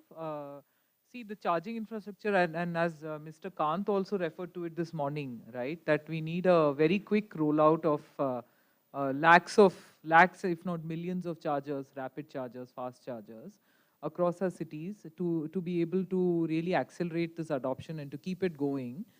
Because, you know, as also was referred to in the last panel discussion, we do have may have a temporary blip in this whole adoption thing when subsidies tend to fall off, or, you know, but the overall value proposition has to catch on by itself. And that will only come, and as we know by now with all the TCO calculations that we've all done in various capacities, that the more you use an EV in a given day or a given month, the cost of ownership goes down dramatically because the capex starts to get distributed over a much larger number of kilometers used, right? So and what enables this is the charging infrastructure, right?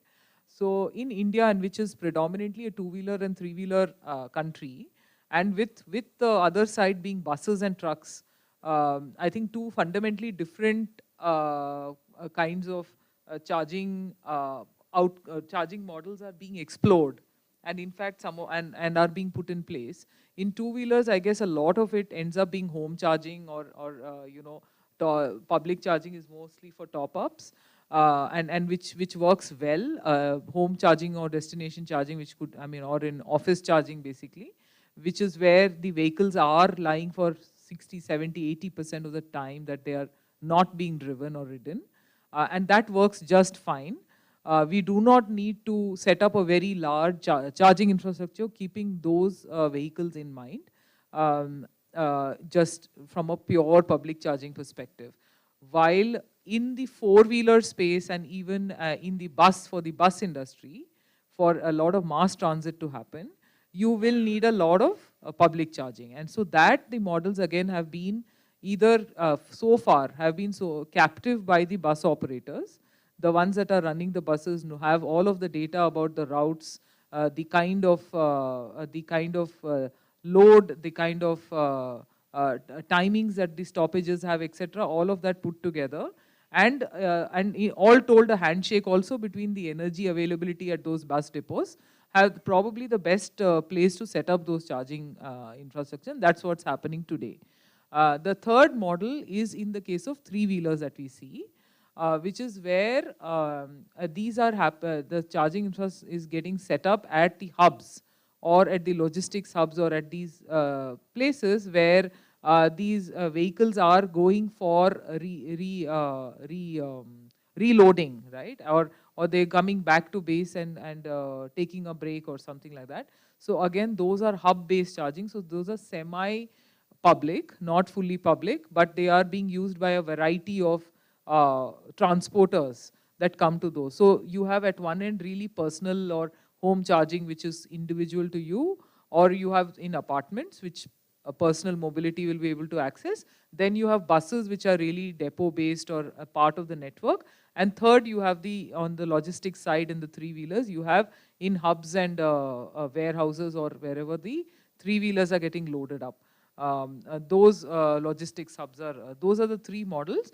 These, some of them, I mean, there is, of course, on the business side, these have an overlay of asset heavy, or these are sort of more disaggregated. But for most part, currently there is a certain upfront capex, and followed by a long tail of revenue or a payback period, which depends on the type of vehicle really and the type of usage. So thanks, Vasudha. So now we know that there are lots and lots of models that are around charging infrastructure. And with this, we can hold on to this thought, and we'll ask more around the financing of these charging infrastructure, because once the same study that I was referring to, and when we reached out to a lot of stakeholders, charging as a business is not PAT positive if you are not about 25% or 30% utilization rates.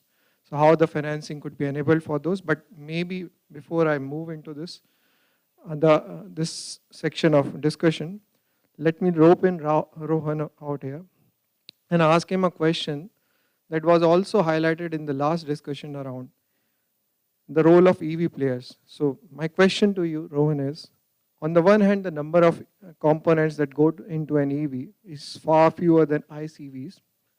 Somewhere around, numbers were being floated in the last session were 40 vis-a-vis 250. And on the other hand, EVs are really, so a lot of EV supply chain is reliant on global supply chains today. And we are looking at domesticization of these supply chains along with the policies like FAME as well as a lot of others that are there. Or even if we talk about the state policies. So how can the Indian EV ecosystem insulate itself and emulate the ICE EV segment within the manufacturing segment? All right. Am I audible? Okay. So, whether it's 25, whether it's or 40, it really can be classified under 4 or 5 different blocks. There's battery and the battery pack and whatever goes inside the battery pack. There's motor controller, power electronics. Then there are some of the other parts. There is general electronics and software, which goes under, which finds usage in any sub-assembly within an EV. And then there are, the traditional parts which are overlapping or common between an electric vehicle and an IC engine vehicle, right? Now, to think about it, what does it take to indigenize the supply chain of each of these, right? So let's start with battery, because as we all know, battery makes up about 40–50% of the overall value of an electric vehicle, whether it's a car, two-wheeler. If it's a two-wheeler, three-wheeler, a battery will be perhaps a higher proportion of the overall cost.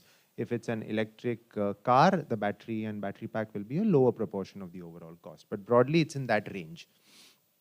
Now, half of the value of a battery is the rare earth metal inside that, is the lithium, right? Now, lithium and the whole technology around making lithium usable to provide energy to drive or power a vehicle is something that has not been developed in India. It's been developed in the last several years by several international manufacturers, and unfortunately all of that manufacturing, R&D, etc. has happened outside India. So by driving a PLI scheme, through the PLI initiative, is that cell technology going to come to India in a hurry? The answer is perhaps not. Second, the lithium availability, the lithium mines are, notwithstanding the recent discovery in Jammu and Kashmir, Karnataka and wherever else, those lithium reserves are not in India, right? So we all know that the country or the entity that controls the core element of the value chain typically ends up dominating the value chain. Now, in this case, it is China and it's a few other countries that, unfortunately, China controls the lithium reserves in that country. So to a very large extent, the cell manufacturing is going to remain outside India for the foreseeable future. The other elements that go into the battery, whether it's the BMS, whether it's all the other electronics that help manage the performance of the battery, very likely might get transferred and we'll start seeing indigenization in the next 3 to 4 years. So I'm quite optimistic about that, right?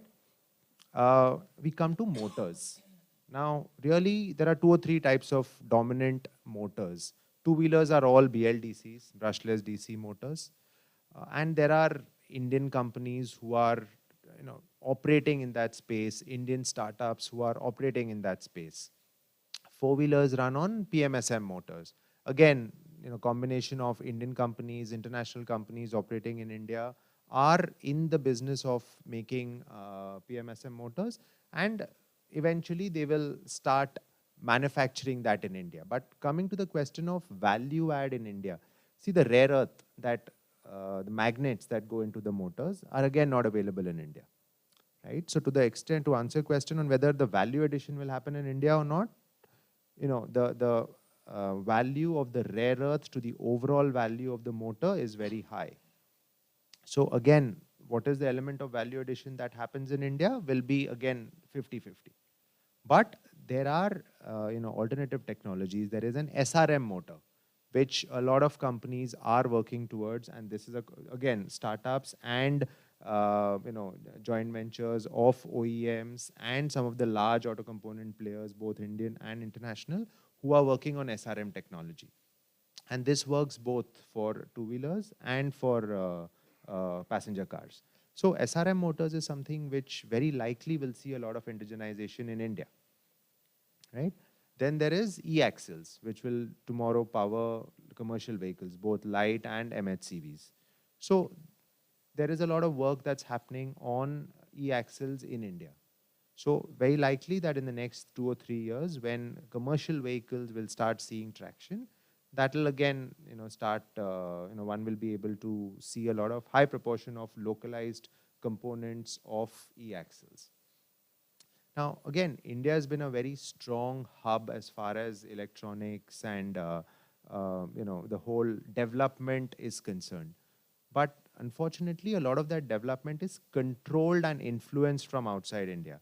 So tomorrow, when the whole ecosystem in India develops, the penetration of vehicles increases, very likely that a lot of that development work will happen in India if it isn't already happening. And remember, EVs have a far higher content of electronics. So the enabling ecosystem of semiconductors, chip manufacturing is again being supported in India through PLI and various other initiatives, right? So to that extent, again, these are all medium-term solutions, but one can be hopeful that there will be indigenization in the next 4 or 5 years once, and it'll kind of go hand in hand with the penetration of EVs. So long-winded answer, but. Yeah, thanks, Rohan. So we have been able to dissect the EV into cells and to talk about what's being manufactured in India and what could be manufactured in future. So taking the cue from this and moving into ahead with a question on. So we talked about, in the morning, we talked about the 3 transition story where the money is flowing today and how the greenhouse gas emission could be tracked down to power sector 40%, where a lot of equity is flowing into. But now EV as a startup is a ecosystem that's dominated by as a startups, as well as a lot of incumbent players are coming into the picture as well. So Vasudha, I would like to ask you, it's your day job doing helping out the clients with the transaction. So where is this equity actually flowing into the EV ecosystem? Is it the startups, the value chain? Where do you see this money flowing into? Yeah, hi. So yeah, see, this has really, I think the flow of money has been an important priority, and this is a mission around which we set up almost 8 years ago now, and it's really been interesting seeing the transformation that has happened specifically in the last 4-5 years, and so the money, I'll just give you a quick overview of the trend, and then I'll tell you how investors are looking at this. So firstly, I think the trend has clearly been started with the OEMs. And in fact, the very first EV that was on Indian roads was Reva, and then that raised funding way back in the early 2000s. It raised private equity, and then it was eventually sold to the Mahindra Group. Similarly, the company that I worked with in the two-wheeler side, Ampere Vehicles, raised several rounds of funding, and then the transaction that I was involved in, where I represented Greaves Cotton in acquiring this company. So that ended in that company really got acquired, and it gave them a very important source of capital and also distribution. So these two stories will tell you that the OEMs needed not just capital during their growth phases, but also once they were matured, they needed distribution. They needed pan-India spare and pan-India service kind of a support, and a much larger brand building exercise. Those were the things that the strategic investors were able to bring. So in the the OEM story continues. We've seen Ola, Hero, and various companies in the two-wheeler space, Altigreen, which we work closely with, and several such companies in the two-wheeler, three-wheeler ecosystem raise capital at an OEM, as an OEM, right? Now, and this is the early phases where the OEMs get funded. But then you realize that the OEMs will not be able to grow until the supply chain grows, until the financing ecosystem grows, because that is really where some of the critical sticking points for greater EV adoption lie. So then it's very important then for the investors to focus their attention on these areas. So that's exactly what we do. We've been talking about quite actively about the EV supply chain. So we've been saying for the last 2 years at least that India needs to make its own motors, controllers, BMSs. One of the first companies I helped probably 2.5 years ago was Ion Energy, which made battery management systems. And these were things that, these are parts that India was not native to India, and the startup ecosystem has really led the way, but is essential for India to have a full-fledged, fully capable and fully independent EV ecosystem where the supply chain is there as well onshore. And you have, of course, we don't have cell-making gigafactories yet, but that's also something that we need to go towards. And the other part, where for long haul, we need to think of being self-sufficient on the hydrogen side. So all of this, the interconnectedness of the EV industry is very, very, very, very obvious, and it needs to be seen that way by the investors. Now, what do investors look at? In different segments, they will look at different things, but definitely they do look at, because it's been so startup-led maybe, that the first wave of investors that have supported this ecosystem so far have looked at technology. They have looked at what kind of R&D that you've put in, whether you're a charging company or you're a EV OEM or you're a motor maker or anything else, or a technology provider. So it's very important that they've looked at the IP that exists in all of these business models while funding, and because traction has been less, right? Adoption has been less. But as time goes on, and even as we speak now, I realize that there is, I can see clearly that the trend is towards looking for IP and traction. So the startups that are building in this space do also need to find commercial validation. They cannot anymore say that, oh, my product is great because it looks great in the lab, or it has the most number of patents. But it needs to be adopted by customers. So a combination of IP and traction is what investors are looking at today. Yeah, so that's yeah. Thanks, Vasudha. So that's a lot of points. So how do the startups are able to differentiate themselves and as well as raise capital out there in the eyes of an investors? But going back to Rohan, so he referred to how an ICE breaks, how we can break up an EV into different components. And since you have been looking at the sector for quite some time, where do you see the smart money flowing into? So which components, which segments will be attracting the most amount of money over the next 2 years? As India goes from let's say now we are at 5% to whatever 10%, 20% would be the market share of EVs, if it's there, as was being highlighted in the last section, if FAME exists and all those elements fall into place. See, if you were to look at the entire automotive ecosystem, and there are varying estimates about the size of that, but broadly speaking, OEMs are the lion's share of the automotive ecosystem, right? And if you look at where the funding has gone in the EV ecosystem also. So, when we started our journey working in the EV space, we've supported companies, we supported Ather, Ola, Hero Electric, Vasudha alluded to Ampere, so we supported when ALJ invested into Ampere. So, a bulk of the money so for Tata Motors and TPG, a bulk of the money that has come into OEMs. And I mean, Euler, Saurabh has raised some money from GIC. So a lot of the money that has come into OEMs. But the common thread that is binding this capital that has come in is that most of these investors are either strategic investors or they are what could be classified as patient capital, or they are the VCs who are ready to take the risks. So there's VCs, there are the infrastructure kind of patient capital investors, but the in between private equity investors are very few. But now there are a few assets that are coming into the market, and there will be a lot of private equity interest in those because the model's proven. Most companies that are now coming in the market are coming for their CDE series of fundraising. So there is reasonable amount of confidence that this model is going to work, and it's only a matter of time before the penetration curve just takes off. So OEMs will continue to attract a lion's share of the capital.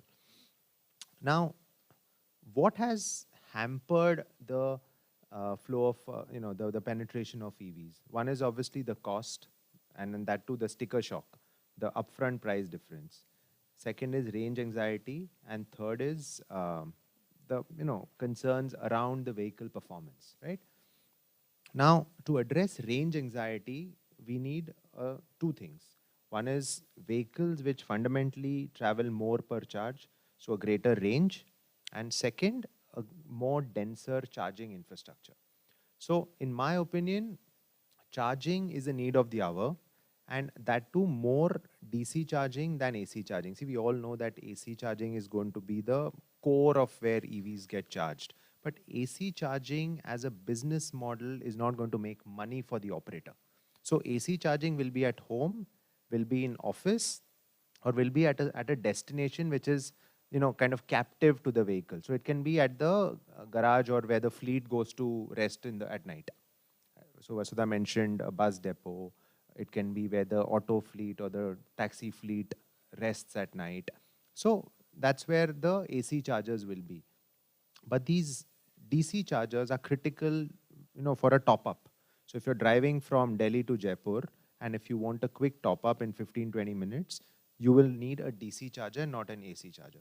So there will have to be funding into an organized foray into creation of good quality, reliable, and predictable chargeable network. Now, unfortunately, so far the business model of charging operators has kept shifting because they've not been able to make money. So to an extent, they might need support from a regulatory authority or public capital, which will ensure that they, a certain minimal threshold of charger penetration in this country. And there are different numbers. The previous panelist spoke about 8 to 9 million chargers. There are published numbers which say 3 million chargers. I mean, no one knows what is that right number of chargers, but all said and done, it's way more than the 5,000 public chargers that are out there today.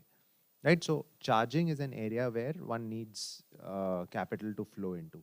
Unlikely that private lenders will fund charging to a big extent, so one might need some sort of government funding into creation of the charging infrastructure.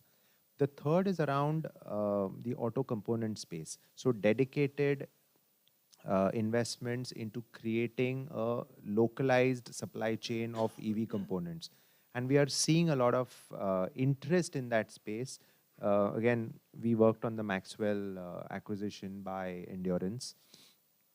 So a lot of OEMs are realizing that they need capability of EV specific components. So that's an area which is going to see capital flows quite aggressively in my view. And this might not necessarily be equity investments. It could be strategic alliances by tier 1 component players into startups. It could be joint ventures with international companies to set up manufacturing capacity in India to comply with the localization requirement. Or it could be pure investments into acquiring smaller players. It could take any form, but this is an area which, in my opinion, will see a lot of interest. The other roadblock that I see for penetration and adoption of EVs is financing, especially on the B2B side. And we've done a reasonable amount of work with companies who want to set up, financing agencies themselves to fund B2B scooters and B2B three-wheelers. But their ability to raise capital has been very, very difficult. And consequently, when they have very little capital, it becomes very expensive capital, and they are able to lend at rates which are north of 20%. So it becomes very hard for a three-wheeler driver who's making, say, on an average 800 to 1,000 rupees a day to be servicing interest plus the servicing of the debt typically is upwards of 100 rupees a day. So when you're making 800 rupees, it just becomes very, very expensive for if 1/7 or 1/8 of your daily earnings is going towards debt servicing. So helping NBFCs or helping lenders to the EV ecosystem raise money in a cost-effective fashion. To me, that is again a need of the hour. Now, I'm not saying that smart money, like you put it, Vaibhav, is going there, but it is an area where smart money needs to go. It's a need of the hour. And there are, if you and I decide to buy an EV, there are enough banks which will come and lend us. It might be 2 percentage points costlier, but there may not be a dearth of lenders. Thanks, Rohan. Thanks, Rohan.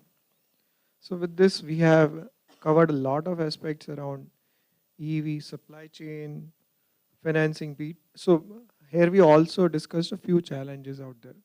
As well as in the morning, there were some concerns around that EV as an ecosystem is developing, but the B2B financing is something that's hampering the market growth out there. Because when we talk about numbers out here, so ICVs as per estimates, different estimates for two-wheelers, it's financed for 50% of the vehicles use of financing. Some say it's 75% of the markets that use of financing. And as per, even if we go by the RBI data, for all scheduled commercial banks, it's somewhere around $43 billion that is in the auto loan book. And if you add up the exposure of NBFCs, roughly they cover 30% of the market. So you will have somewhere around $60 billion of automobile loan book out there. So what are these challenges that the these EV guys are facing in terms of is it the product, unknowingness of the product?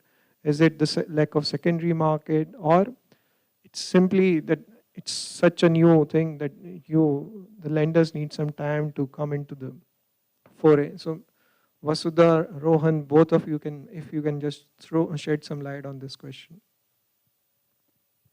Sure.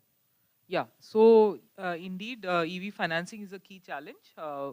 What we've seen is whether it is, more in the commercial vehicle space, but also in the two-wheeler space, we've seen a raft of vehicles being created, purpose-built for logistics and delivery-based and a shared mobility kind of applications. Because in EVs, it's much more amenable to creating purpose-built or use case-based EVs.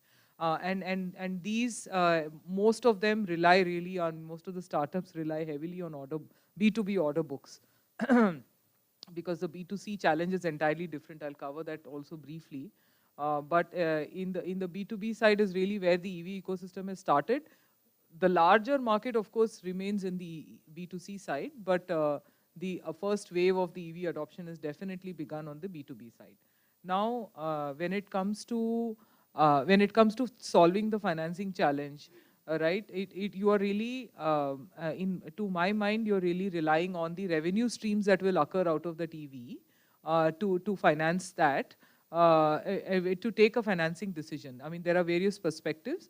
One is, of course, you really look at what will be the residual value of the EV itself after a few years, after its useful life of 3 to 5 years that you estimate it to be. Potentially, the useful life could be longer, or potentially the useful life of the battery can be decoupled from the overall EV, and then both can be looked at separately, making the financing decision slightly easier.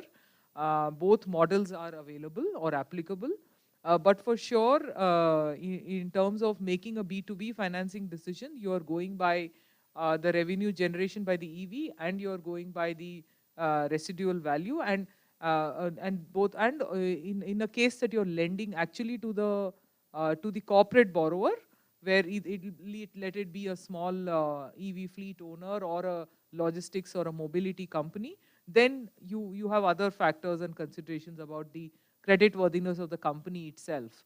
But when you go towards a driver come owner based financing, then you're relying much more on his his or her revenue generation from that vehicle, right? So so the core sort of missing link or the gap or the challenge today is that we don't know how long an EV, a three-wheeler will run. There are warranties, there are OEM backstops, etc., but you don't know what is the full useful life of the battery, what is exactly the residual value, is there a lively secondary market for it, are you going to be able to repurpose cells into stationary applications for, so all of this, while we talk about it in terms of concepts and in terms of in theory, it is important also to establish in the market. That is where there is today, as we speak, there is a gap. So we don't know if there is a secondary market to the greatest extent. There is some trading rates available for batteries and lithium-ion batteries, but it needs to be far more scaled up. So I think that is kind of the challenge. The second challenge is really connecting the battery usage, the vehicle usage patterns or data to the battery degradation and the battery life kind of data information. So when you connect these two things, you will get a much better sense of how is this battery pack behaving in these circumstances or in these kind of usage, and that will again enable you to assess the residual value of the battery pack better, and hence create a easier financing decision. I think cost of capital, etc., come later, but I think these are the kind of two broad points when it comes to B2B financing. Rohan, will you like to come in? And I think one of the biggest hurdles that B2B financiers face is that a lot of the borrowers are very new. They are underbanked. If you look at the vast majority of the drivers of electric three-wheelers and two-wheelers in NCR, their profile is typically that of migrants from outside the city who have come not more than 12 to 18 months prior. They don't have a fixed address. So how does one validate their creditworthiness? If they have, if say they are driving for a fleet, then obviously there is a guarantee that's been given by the fleet owner. But if they are an owner driver, how does one, lend to them? How does one establish their creditworthiness and lend to them? So there is it's a genuine problem. Partly it's offset by the use of smart telematics, wherein you are kind of putting in controls within the vehicle such that it doesn't get misused. So for instance, the battery can be geofenced. So if the vehicle goes beyond a certain perimeter, there is an alert that goes to the lender, that goes to an agency approved by the lender, who can take immediate action to ensure that the vehicle is recovered. The batteries are tamper-proof. So if someone tries to uproot the battery from where they are placed, there will be an immediate alert that goes to the lender or to, again, similar agency approved by the lender, and there will be action to recover the battery or to prevent it from being taken away. The frequency of collection is far more frequent. So, where typical traditional debt service is done at an interval of a month, this can be as frequent as every day. And the local panwala can be a collection agent. So the driver has to go to the panwala, deposit his 100 rupees, and that's his payment for the day. So there are innovative mechanisms that are established to overcome some of these problems. But the larger issue of creditworthiness, vehicle performance, absence of a thriving secondary market, big question mark around the resale value, big question mark around what will be the residual value of the battery, whether the battery can be reused, recycled, so does it have any residual value. All these have to be established, all these have to, and this will take time. This will take one life cycle of of the first set of EVs that were sold and introduced in the market. So I think to a large extent, one is nearing the end of life of the first set of vehicles that were sold about 3-4 years ago. And one must admit that the quality of the vehicles has come up significantly since then. So what was sold in the past is definitely not representative of the vehicles that are available today, and definitely not representative of the vehicles that will be available in future. But these are some of the variables that need to be kept in mind in order to create that financing ecosystem, which today is a work in progress at best. So thanks, Rohan. So with this, maybe we can just have a last round of comments from both Vasudha and Rohan. And especially since the topic of the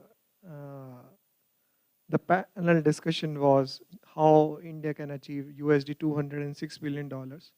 So very quickly, your thoughts on can India do it, not do it? And if you are going to give me a let's say a problem, then you will also may point out a solution that India could implement, or the policymakers in the room can think around those lines. So maybe both. Is India going to achieve it? What are the barriers? And if barriers are there, maybe solutions from you both, since you have been in the sector for quite some time. Yeah, I think the overall goal or mission towards moving, towards a clean energy and a clean mobility continuum is we've just begun on it, and I think it's a very, very, it's much overdue, and we need to be on this journey, and we need to do everything to make this possible. And for far too long we've been in the overall fossil fuel economy for far too long. So this needs to change, and electric mobility is almost catalyzing this move towards clean energy, which is also, they're very interdependent, which I think is the way this whole thing should be seen. And can India achieve the overall? Of course it can. Firstly, because there are some economic benefits on the medium to long term for the consumer that have to be fleshed out, and that are being seen. But as kind of scale builds in the ecosystem, the economic benefits will also be much more apparent. The overall push towards green energy or clean energy, renewable energy also will feed into different forms of clean mobility and clean transportation, and that also will be the broader driving factors. Now, what will be a challenge to achieving it is clearly our ability to innovate in this completely new global transition, right? Our ability to put brains and money to work to create solutions that are market appropriate for us, as well as have the right amount of scale. See, because India, you can actually create scale for most of the solutions that you're working on. So it's very important to think for scale and to innovate for scale. But innovation has often been an area where India has been lagging behind, right? And that, I think, is the most critical opportunity and challenge in this whole energy transition. Innovation not just needs state support, but it also needs private sector support. It needs policy making. It needs you to start at the colleges and universities and to give a push towards R&D, and it needs to enable enterprises and startups and businesses in the space to really invest into innovation. If I say what's the one thing, I think this is the most important thing that can enable us. Scale we can build. I also believe that this is a large opportunity for us to serve the world. Our auto component industry has been 7-8% of GDP. I think we can actually take our share of GDP and our export share to a much larger extent using the transition to clean energy and clean mobility. But I think innovation is probably the first step towards achieving that dream. Thanks, Vasudha. So Vasudha is very optimistic about EVs, guys. What about you? So with this, let's move to Rohan. I think very well articulated and well summarized. Very little to add. I think one element which kind of talks to the theme of innovation is the, see, we as a group very strongly believe that it's not going to be a pure battery electric world. Going ahead, there will be different sources of fuel because batteries are not really the most optimal source of fuel for certain vehicle segments. So I don't see a world where intercity transportation in heavy commercial vehicles is going to happen using battery. It will be something else. And I honestly don't know what that something else is. It can be hydrogen, can be something else, right? So definitely there is going to be different types of fuel in the mix. So that's one. So again, the innovation theme becomes very important. The other aspect that keeps playing in people's mind is this dependence on lithium reserves, which is quite scarce. So there does need to be an alternative to lithium. And globally, there are many companies, startups, and bigger and established who are doing a lot of work in alternative technologies. In India, there are a couple of startups, Gigadyne, there's Log9, which is doing work outside of lithium. There are graphene-based chemistries. Reliance is creating using sodium-ion technique. Now, all of these have pluses and minuses compared to lithium-ion, but eventually we will very likely see a world which has multiple chemistries being used or multiple fuel sources being used to power electric vehicles. Now, how soon that happens, how feasible that happens, because it requires the whole supply chain to get aligned. And what we have seen in the last 6-7 years is that everyone's just struggling to get aligned to lithium-ion technology. Now, within lithium-ion also, there are so many different chemistries, NCA, NMC, LFP, and there is no alignment there, which is the best. So, some of these have hindered innovation, some of these have hindered financing, and some of these have hindered commitment of capital to a particular technology by companies who are in this space or companies who could be in this space. Because ultimately, how the technology that is best for the user is still a bit of a work in progress, and one is not able to arrive at a clear answer. So, so innovation, yes, is going to be something which will drive the direction in which this whole sector evolves. But how soon and to what extent, we'll have to wait and watch. Thanks, Rohan. So with this, maybe we can close this session. Both of them have been a very wonderful panelists, where they have been able to map out huge. So if I can just summarize in terms of keywords, a lot of keywords around what's happening out there in terms of the supply chain, what's not happening there, domestic content, not domestic content, financing as one of the biggest challenge. And there is a lot of hope in the future, but let's see how actually the sector may unfold. So thank you both.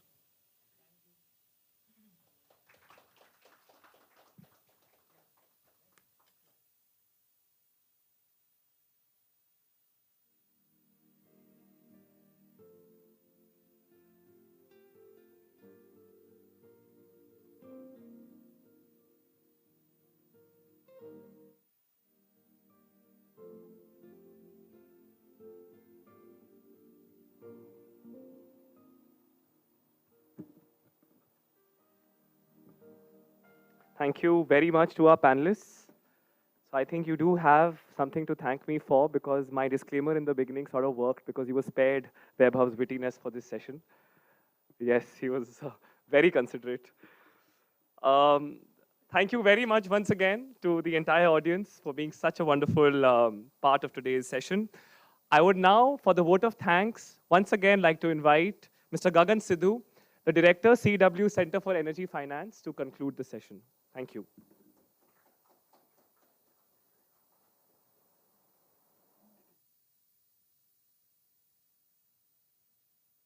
Thanks, Bhuvan.